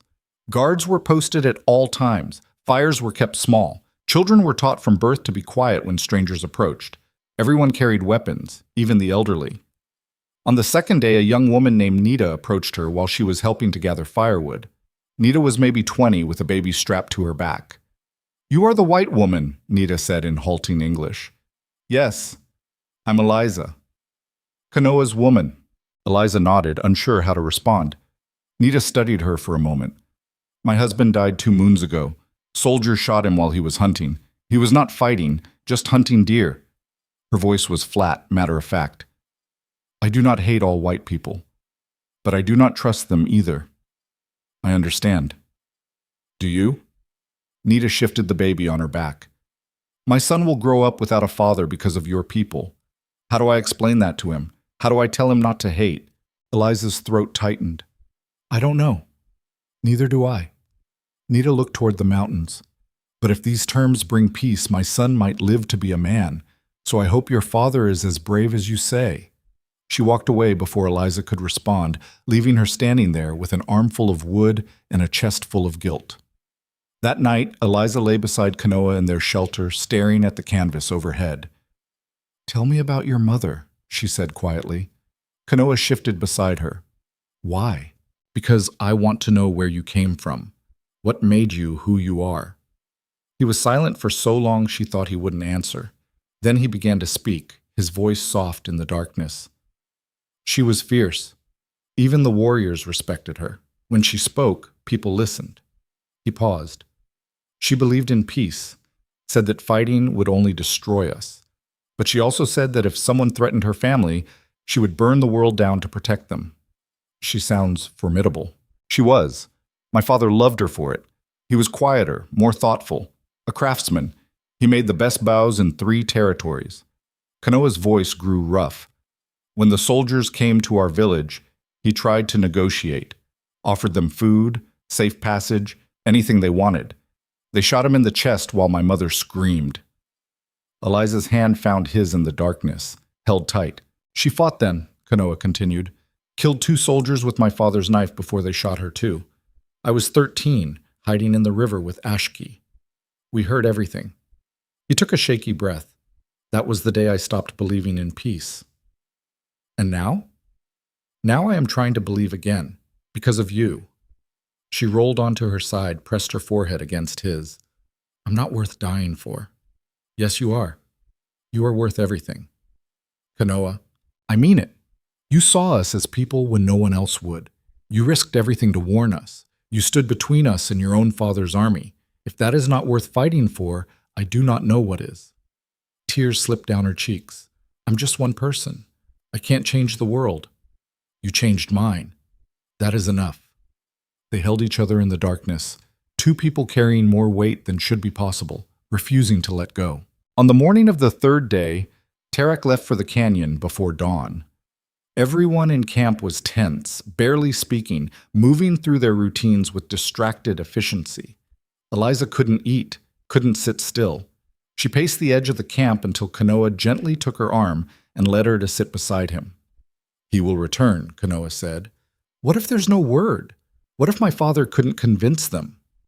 "Then we knew this was always a possibility. But I hoped—" "I know." He squeezed her hand. "So did I." The hours crawled past like wounded animals. Noon came and went, the sun climbed higher, then began its descent. Still no Tarak. By late afternoon, Ashki was pacing too. The warriors checked their weapons, tightened saddles, prepared for the worst. Then, just as the sun touched the western peaks, a whistle rang out from the forest. Everyone froze. The whistle came again, 3 short bursts. "That is Tarak's signal," Ashki said. "He is returning." The entire camp seemed to hold its breath. Tarak emerged from the trees moments later, his face unreadable. He walked straight to the center of camp where Kanoa, Ashki, and Eliza waited. He held up a small piece of paper, folded and sealed with wax. "A soldier was waiting," Tarak said. "Older man, not a fighter. He gave me this and left." Kanoa took the paper, broke the seal. His eyes scanned the contents, his expression giving nothing away. Finally, he looked up at Eliza. "It is from your father." "What does it say?" He handed it to her. Her hand shook as she read. The message was brief, written in her father's careful script. "Command has agreed to provisional terms. 6 months trial. Your people move north beyond the designated boundary. No raids, no hostilities. We cease pursuit and establish no military posts in the territory. Both sides send representatives to Fort Grant in 1 month to formalize the agreement. If either side breaks terms, the truce ends. I fought for this, Eliza. Don't make me regret it. Your father, Eliza, read it twice, 3 times, unable to believe what she was seeing. They agreed, she whispered. 6 months, Ashki said, reading over her shoulder. That is not much. It is a start, Kanoa said. Or a trap. Maybe, but it is also hope. The camp erupted into cautious conversation. Some warriors looked relieved, others skeptical. The women gathered in small groups, speaking in low tones. Tarak crossed his arms. We should not trust this. Perhaps not, Kanoa said. But we also cannot ignore it. They will use these 6 months to prepare, to gather strength. Then they will strike when we are settled and vulnerable. Or they will honor the agreement. We do not know. We know enough. Tarak's voice was hard. We know what they have done. What they will always do. Then what do you suggest? Kanoa asked quietly. We keep running, keep fighting, until we are all dead? Better dead and free than alive and caged. This is not a cage, it is a chance. It is a collar. The 2 men stared at each other, the tension thick enough to cut. Ashki stepped between them. Enough. This decision belongs to all of us, not just you 2. She raised her voice. Gather, everyone. We vote. Within minutes, the entire camp assembled. Warriors, women, elders, even the older children. Ashki stood in the center, the letter in her hand. You have heard the terms, she said, her voice carrying across the meadow. 6 months of peace, territory in the north, no more running, no more raids, but also no guarantees. No promises that they will not break this agreement when it suits them. Murmurs rippled through the crowd. We vote, Ashki continued. Those who believe we should accept, stand on my right. Those who believe we should refuse, stand on my left. For a long moment, no one moved. Then an old man stepped to the right. I am tired of burying children. I vote for peace. A woman with a baby followed. My daughter deserves to grow up without fear. One by one, people moved. More to the right than the left, but the division was clear. Tarak stood on the left with a handful of younger warriors, their faces set in grim determination. Kanoa stood on the right with the majority. Eliza stayed where she was, not voting. This wasn't her decision to make. When everyone had chosen, Ashki counted. 23 for peace, 8 against. Tarak's jaw clenched. Then we are fools. Perhaps, Ashki said, but we are fools who choose hope over death. That is not weakness. It is if it gets us killed. Then we die trying to live instead of living to kill. I can accept that. Tarak looked at Kanoa. And you? You truly believe this will work? Kanoa met his eyes. No, but I believe it is worth trying. Tarak shook his head, then turned and walked away. The other warriors who'd voted against followed, their expressions dark. Ashki watched them go, then sighed. They will not cause trouble, but they will not forgive easily either. I know, Kanoa said. She turned to Eliza. Your father risked much for this. I know. Do not waste it. I won't. Ashki nodded, then began giving orders to prepare for the move north. The camp shifted into organized motion once again, but this time the energy was different, lighter, almost hopeful. Kanoa pulled Eliza aside, away from the crowd. They walked to the edge of the meadow, where the forest opened onto a view of the mountains stretching endlessly northward. 6 months, he said quietly. It's not much. It is more than I expected. She leaned against him. What happens in a month? When we have to send representatives to the fort? I will go. Alone? Ashki will come. And you, if you wish. Eliza's chest tightened. Going back to the fort meant facing Driscoll, facing soldiers who'd call her a traitor, facing the life she'd left behind. But it also meant seeing her father again, making sure he was safe, honoring the risk he'd taken. I'll go, she said. Kanoa looked at her. You're certain? No, but I'm going anyway. He smiled, a real smile, rare and beautiful. You are impossible. You keep saying that because it keeps being true. They stood together as the sun sank lower, painting the mountains in gold and crimson. Behind them, the camp hummed with activity. Children laughed, horses whinnied, life continued, fragile and precious. I want to show you something, Kanoa said suddenly. What? Not here. Come. He took her hand and led her into the forest, moving through the trees with easy confidence. They climbed higher, the air growing cooler, the pines thicker. After 20 minutes, they emerged onto a rocky outcrop overlooking a hidden valley. A small stream ran through it, flanked by wildflowers. The valley was sheltered on all sides by steep cliffs, a natural fortress. This is where we will make our new camp, Kanoa said, away from the boundary. Hidden, safe. Eliza stared at it, her breath catching. It's beautiful. It is ours, if we want it. She looked at him. Ours? Yes, you and me, and anyone else who chooses to come. He turned to her, took both her hands. I know I cannot give you the life you were born to. No fine house, no servants, no safety. But I can give you this. A home. A family. A chance to build something that matters. Her eyes burned. Kanoa, marry me, Eliza. The words hung in the air, stunning and impossible and perfect. What? Marry me. By our customs, by yours, by whatever means you wish. But choose me. Choose this life. Choose us. We don't even know if we'll survive the next 6 months. I know, but I want to face it as your husband. I want to wake up every morning knowing you are mine and I am yours. I want to build a life with you in that valley. I want... His voice broke.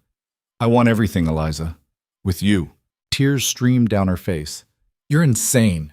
Yes. This will never be easy. I know. People will hate us, both sides.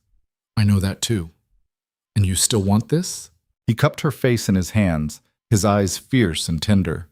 I have wanted nothing else since the moment you walked into that stockade to clean my wounds.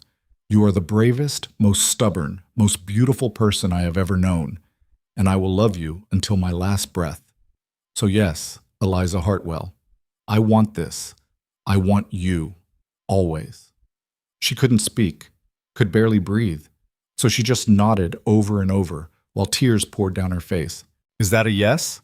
He asked, a smile breaking across his face. Yes, she choked out. Yes, you impossible, reckless, perfect man. Yes. He kissed her then, deep and desperate and full of promise. She kissed him back with everything she had, pouring years of loneliness and fear and hope into the touch. When they finally broke apart, both breathing hard, he pressed his forehead to hers. I do not have a ring, he said. I don't need one. I will make you something. Something that means what you mean to me. You already have. He pulled her close, and they stood there on the outcrop, wrapped in each other, watching the sun set over the valley that would become their home. Below them, the camp prepared for the journey north. Behind them, the world they'd known crumbled and reformed. Ahead, 6 months of fragile peace and a future they'd have to fight for every single day. But in that moment, none of it mattered, because they had each other. And for now, for tonight, that was enough. The journey north took 6 days. They moved slowly, carefully, the entire camp traveling together through mountain passes so narrow the wagons had to be unloaded and carried. Children rode on their mothers' backs. The elderly were given the strongest horses. Warriors flanked the group on all sides, rifles ready, eyes scanning the horizon. Eliza rode beside Kanoa, learning the rhythm of migration that his people had perfected over generations. Every night, the camp was erected with silent efficiency. Every morning, it disappeared as if it had never existed. On the 4th day, they crossed into territory that even the oldest among them barely remembered. Land so remote that soldiers hadn't bothered to claim it. The mountains here were brutal, beautiful, indifferent to human suffering. Pine forests gave way to rocky meadows, then back to forest again. Streams ran clear and cold. Game was plentiful. When they finally descended into the hidden valley Kanoa had shown Eliza, the entire group stopped and stared. It was everything he'd promised. Protected. Fertile. Home. Ashki stood at the valley's entrance, surveying the land with the practiced eye of someone who'd seen too many temporary shelters. "This will do," she said finally. "This will do well." The camp transformed into permanent structures over the following weeks. Shelters became lodges with reinforced frames. Storage pits were dug deep into the earth. Corrals were built for the horses. A communal fire pit was established at the heart of the settlement, and around it, life began to take root. Eliza worked alongside the women, learning skills she'd never imagined needing: how to tan hides without chemicals, how to weave baskets tight enough to hold water, how to preserve food for winter months that would be harsher than anything she'd known in the fort. Her hands blistered, then calloused. Her back ached from hauling wood and stones. But every night, when she collapsed beside Kanoa in their lodge, a structure they'd built together with their own hands, she felt more herself than she ever had. 3 weeks into their settlement, Kanoa came to her with something wrapped in soft deerskin. The sun was setting, painting the valley in shades of amber and rose. "I made you something," he said, looking almost nervous. She unwrapped the leather carefully. Inside was a necklace, a thin braid of horsehair woven with small turquoise stones, centered by a pendant carved from bone. The pendant showed 2 figures, carved in simple lines, their hands joined. "It's beautiful," she whispered. "Among my people, this is how we mark a marriage bond. The turquoise represents the sky and earth joining. The pendant is us, together." He took it from her hands, his fingers trembling slightly. "If you still want this. If you are certain." "I've never been more certain of anything." He fastened the necklace around her throat. The pendant rested just above her heart, warm against her skin. "There are words I should say," Kanoa said quietly, "in my language. They are old words spoken by my father to my mother and his father before him." "Then say them." He spoke in Apache, the syllables flowing like water over stones. Eliza didn't understand the words, but she understood the weight of them, the sacredness. When he finished, he translated. "I take you as my wife. I will protect you, provide for you, stand beside you in all things. Your people become my people. Your pain becomes my pain. Your joy becomes my joy, until the earth reclaims us both." Tears blurred her vision. "I don't know the words in your language, but I take you as my husband. I choose you. I choose this life. I choose us, Kanoa, until the earth reclaims us both." He kissed her then, gentle and reverent, as the sun disappeared behind the mountains and the first stars emerged. They were married, not in a church, not with documents or witnesses who'd recorded in some official ledger, but married all the same, bound by choice and love and words that mattered more than any ceremony. That night, as they lay together in their lodge, Eliza stared at the pendant resting against her chest. "What happens now?" she asked. "Now we live," Kanoa said simply. "We build. We try to make something good. And in 2 weeks, when we have to go to Fort Grant?" His arms tightened around her. "We honor the agreement. We show them we are serious about peace." "You're not worried?" "Terrified. But I will not let fear stop me from trying." She turned to face him. "What if Driscoll is there? What if he tries to arrest me? Then I will stand between you and him, as you once stood between me and your father's soldiers." "That's not comforting." "I know, but it is true." She pressed her face against his chest, listening to the steady beat of his heart. Outside, the valley settled into night sounds: crickets, wind through pines, the distant call of an owl. This was home now. This valley, this lodge, this man. And in 2 weeks, she'd have to leave it and walk back into the world that wanted to destroy it. The thought made her stomach churn with dread. But she'd made a promise. They both had. So she'd go. The days before the journey to Fort Grant passed too quickly. Eliza spent them memorizing everything: the way morning light fell across the valley floor, the sound of children laughing near the stream, the smell of pine smoke from the communal fire. She memorized it all, just in case she didn't come back. Ashki noticed, of course. She noticed everything. "You think they will kill you?" Ashki said one afternoon while they worked together grinding corn. "Don't you? Perhaps. But I think your father will not allow it, and that gives us a small advantage." "My father isn't in command. Driscoll is." "True, but Driscoll is a political creature. He wants advancement, recognition, Starting a war after agreeing to peace would not serve him. Ashki paused. He may hate you, but he is not stupid. That doesn't make me feel better. It should not. Comfort breeds carelessness. Ashki set down her grinding stone and looked at Eliza directly. I did not trust you when you first came.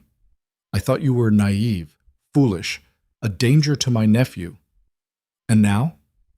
Now I think you are still foolish, but also brave, and you make Kanoa happy. That is worth more than I can say.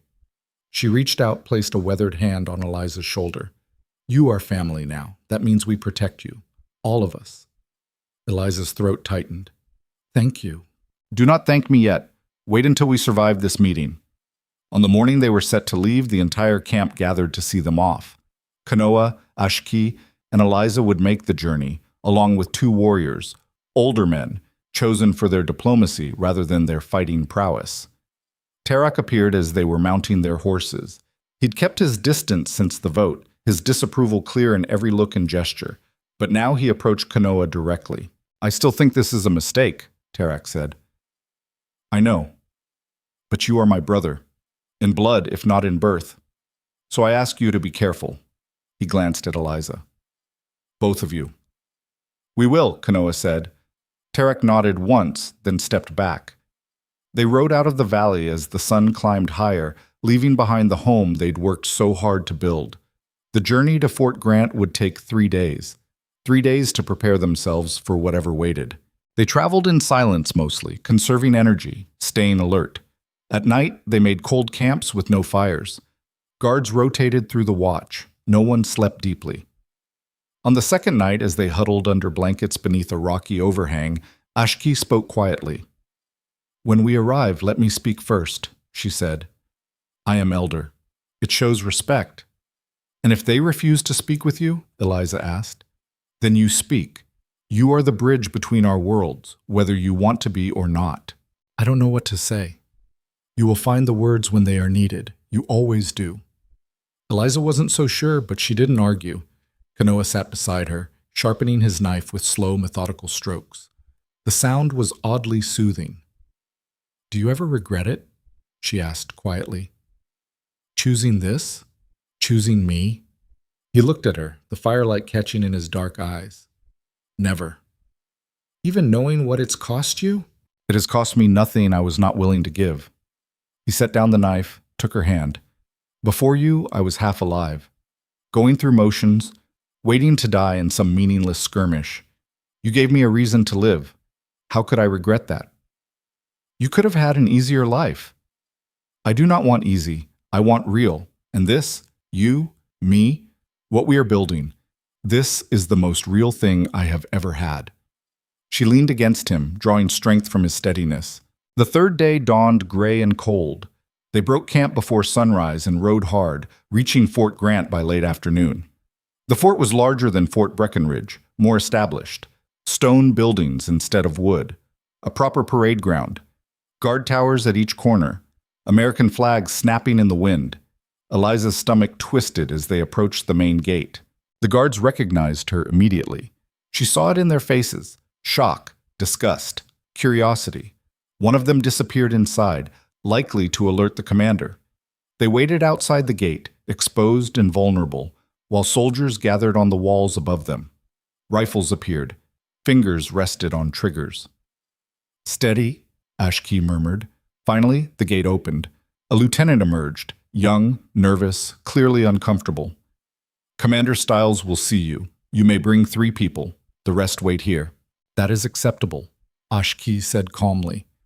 Kanoa, Ashki, and Eliza dismounted. The 2 warriors stayed with the horses, their expressions carefully neutral. They were led through the fort, past staring soldiers and whispering civilians, into the headquarters building. The lieutenant knocked on a heavy wooden door. Enter, a voice called.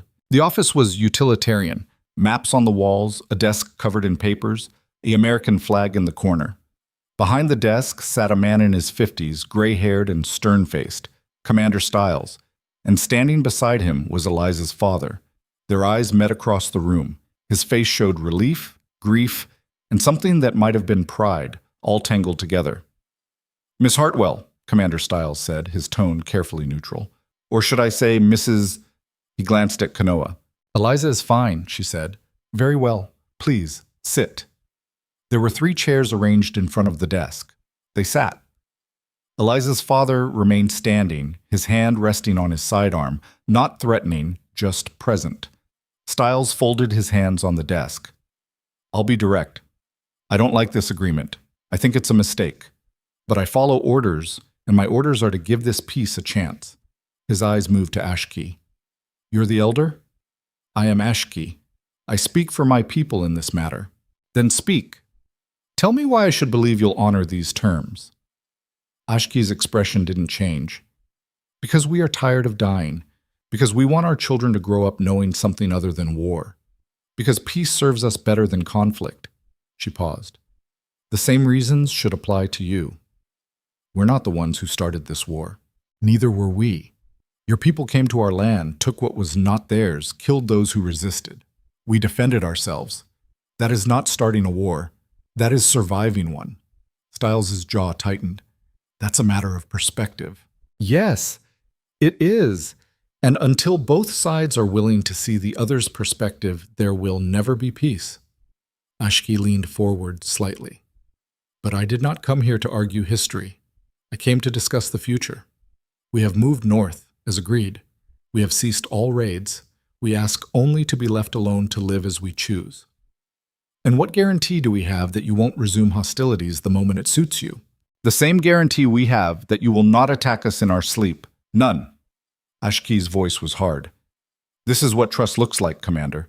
Both sides taking a risk. Both sides choosing something other than death.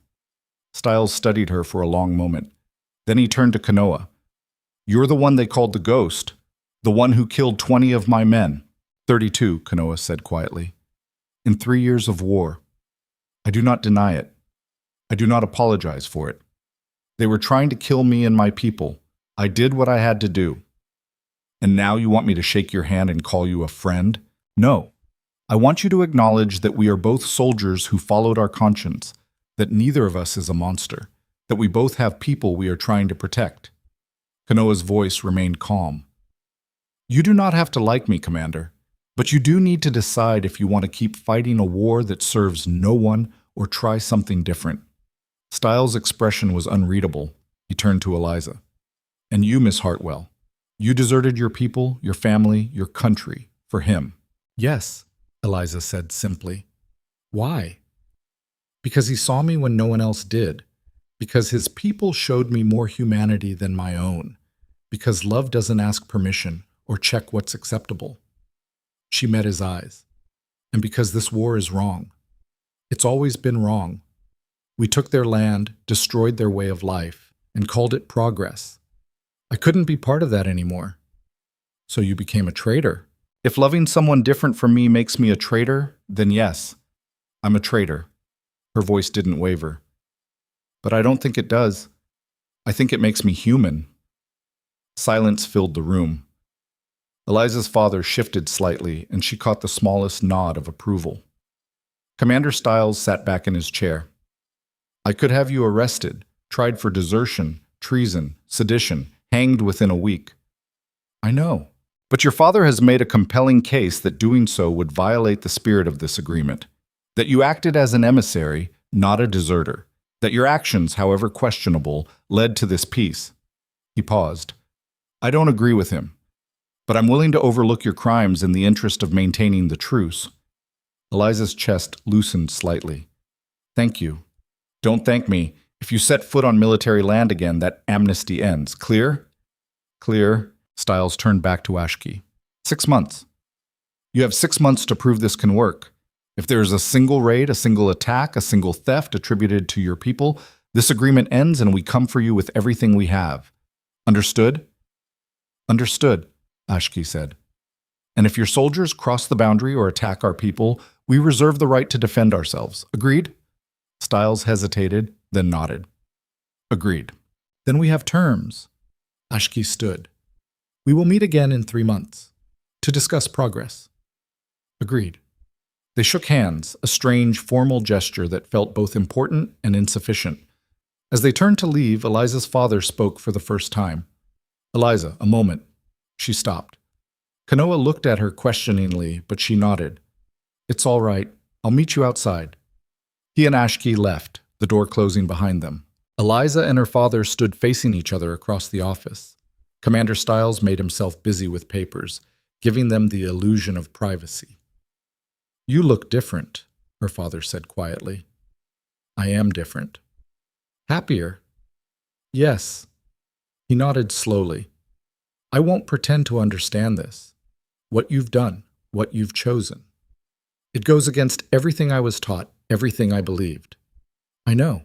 But I can see that you love him, and that he loves you, and His voice cracked. "I just want you to be safe, to be happy, even if it's not the life I imagined for you." Tears burned her eyes. "I am happy, Father, happier than I've ever been." "Good. That's good." He cleared his throat roughly. "I can't visit. You understand that. I can't acknowledge this publicly. I understand. But if you ever need anything, if you're ever in danger, you send word. I'll come." "Thank you." He stepped forward, pulled her into a quick, tight embrace. "Be careful," he whispered. "Both of you." "We will." He released her, stepped back, his eyes red-rimmed. "Go, before I change my mind and lock you in the stockade for your own good." She almost smiled. "Goodbye, Father. Goodbye, Eliza." She walked out of the office, through the headquarters building, across the parade ground where she'd once watched them prepare to hang Kanoa. Soldiers stared as she passed, some with hatred, some with curiosity, some with something that might have been understanding. She didn't care. She just kept walking until she reached the gate where Kanoa and Ashki waited with the horses. Kanoa's eyes searched her face. "Are you all right?" "I am now." They mounted and rode out through the fort gates, leaving behind the world Eliza had known for 23 years. She didn't look back. The journey home felt lighter somehow, despite the weight of everything that could still go wrong. They traveled more slowly, stopping to hunt, to rest properly, to breathe. On the second night, as they sat around a small fire, Ashki spoke. "You did well today, both of you." "We said what needed to be said," Kanoa replied. "More than that, you showed them we are people. Not monsters, not savages, people."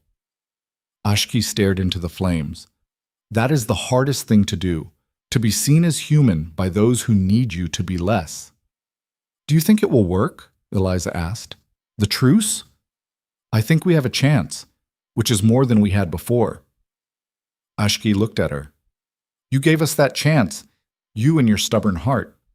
"I didn't do it alone." "No, but you started it. You were the first to cross the line, to see beyond what you were taught to see. That took courage most people do not have."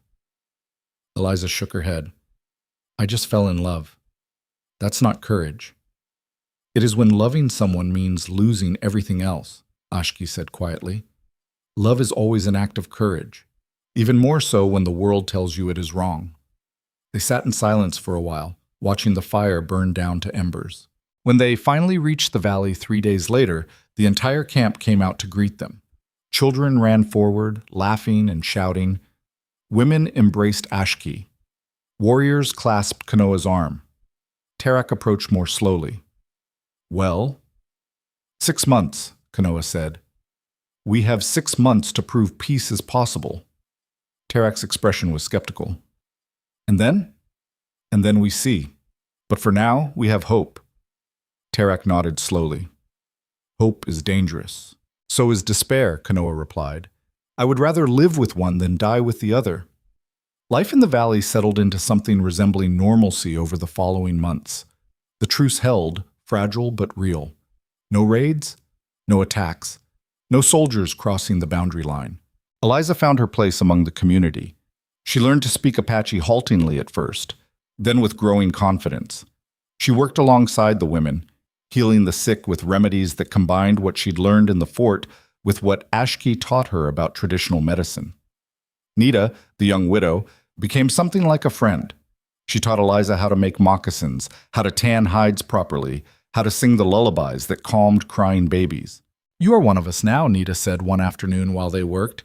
"Not white, not Apache, something new." Is that good or bad? It is what it is. You cannot change what you were born, but you can choose what you become. Nita glanced at her son, playing nearby. My boy will grow up knowing that people can change, that enemies can become family. That is the gift you give him. Eliza's eyes burned. I hope so. Winter came hard and fast. Snow piled high in the valley. The stream froze at its edges. Game became scarce, and they relied on stores they'd laid up during the fall. It was during one of these harsh months that Eliza realized she was pregnant. She told Kanoa on a night when the wind howled outside their lodge and the fire burned low. He'd been carving something from wood, his hands moving with practiced skill. I'm going to have a baby, she said simply. His knife stopped mid-stroke. He looked up at her, eyes wide. What? A baby. I'm pregnant. He set down the knife slowly, like he didn't trust his hands. Are you certain? As certain as I can be without a doctor. 3 months, I think. For a moment, he just stared at her. Then he crossed the space between them, dropped to his knees, placed his hands gently on her still flat stomach. A child, he whispered. Our child. Are you happy? Happy? He looked up at her and she saw tears streaming down his face. I thought I would never have this again. After Ayana, after losing her, I thought... His voice broke. I never imagined I could have another chance. She knelt down, held him while he cried. For his daughter, for the years of grief, for this new impossible hope growing inside her. We'll name her for Ayana, if it's a girl, Eliza said softly. And if it is a boy? Whatever you choose. He pulled back, wiped his eyes. No, we choose together, everything together. Together, she agreed. The news spread through the camp like wildfire. Women brought Eliza herbs and teas, advice and warnings. Ashki appointed herself guardian of Eliza's health, monitoring everything she ate and did with the sharp attention of someone who'd lost too many mothers and babies. You carry the future, Ashki said. Not just yours and Kanoa's, all of ours. This child will be the firstborn of this peace. That matters. Eliza understood the weight of it. This baby would be neither white nor Apache, but both. A living symbol of what was possible when people chose love over hatred. But it would also be vulnerable. A target for those on both sides who saw such mixing as betrayal. The thought kept her awake some nights, listening to the wind, feeling the small life growing inside her, wondering what kind of world she was bringing a child into. Spring came slowly, melting the snow inch by inch, revealing new grass and early wildflowers. With it came the 3-month meeting at Fort Grant. Kanoa wanted to go alone. Eliza, now visibly pregnant, insisted on coming. You should rest, he argued. I'll rest when I'm dead. That is not funny. I'm not trying to be funny. I'm coming. They need to see that we're building something real, that we're not just hiding in the mountains waiting for war to resume. He knew better than to argue with her when she had that look in her eyes. They made the journey with Ashki and Tarek this time. Tarek had finally softened, grudgingly admitting that the peace had brought benefits, better hunting, children who didn't wake screaming from nightmares, a future that extended beyond next week. The meeting at Fort Grant was brief and tense. Commander Stiles acknowledged that both sides had honored the terms. No incidents, no violations.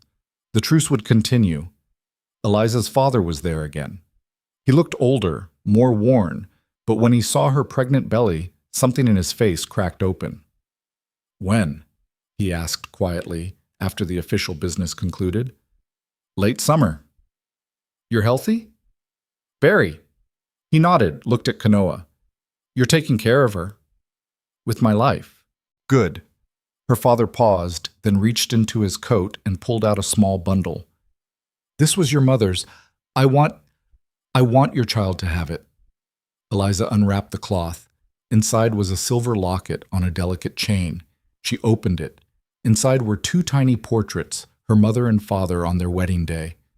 Father, I can't. Yes, you can. Every child should know where they come from, all of where they come from. His voice was rough. This baby will be my grandchild. I may never meet them, may never be able to acknowledge them, but they're still mine, still ours. Eliza couldn't speak.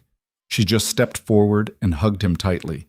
This man who'd tried so hard to protect her that he'd nearly lost her, who was trying now to love her the only way he knew how. "Thank you," she whispered. "Be safe," he said. "All of you." The summer months were the happiest Eliza had ever known. Her belly swelled with life. The valley bloomed with impossible beauty.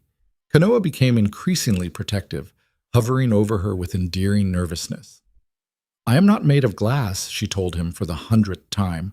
"I know, but you are carrying everything that matters to me." "Everything?"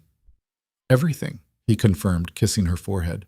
The baby came in late August during a thunderstorm that shook the valley with its violence. Ashki and 3 other women attended the birth while Kanoa paced outside the lodge, refusing to leave despite tradition. The labor was long and brutal. Eliza screamed herself hoarse, certain she was going to die, certain the baby was going to die, certain everything was going wrong. But then, just as dawn broke and the storm passed, a cry filled the lodge.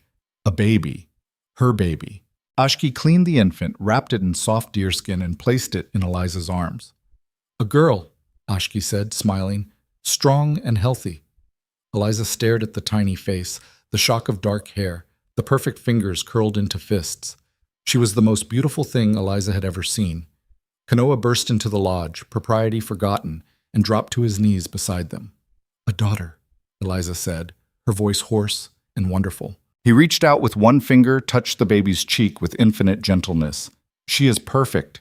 She is ours." "What do we name her?" Eliza looked down at the baby, thought of all the women who'd carried them to this moment, her own mother, Kanoa's mother, Ayana, the grandmothers and great-grandmothers whose names she'd never know. "Hope," she said. "We name her Hope, because that's what she is." Kanoa's eyes filled with tears. "Hope. Yes, it is perfect." The camp celebrated for 3 days. Even Tarak, who'd been so skeptical, held the baby with unexpected tenderness. "She will have a better world than we did," he said quietly. "We will make sure of it." The 6-month mark came and went. The truce was extended another 6 months, then made permanent. The boundary lines were formalized. Trade began cautiously between the fort and the Apache settlements. Furs and herbs exchanged for tools and cloth. It wasn't perfect. There were still tensions, still those on both sides who resented the peace, but it held. Years passed. Hope grew into a bright, curious child who spoke both English and Apache fluently, who moved between worlds with an ease that astounded her parents.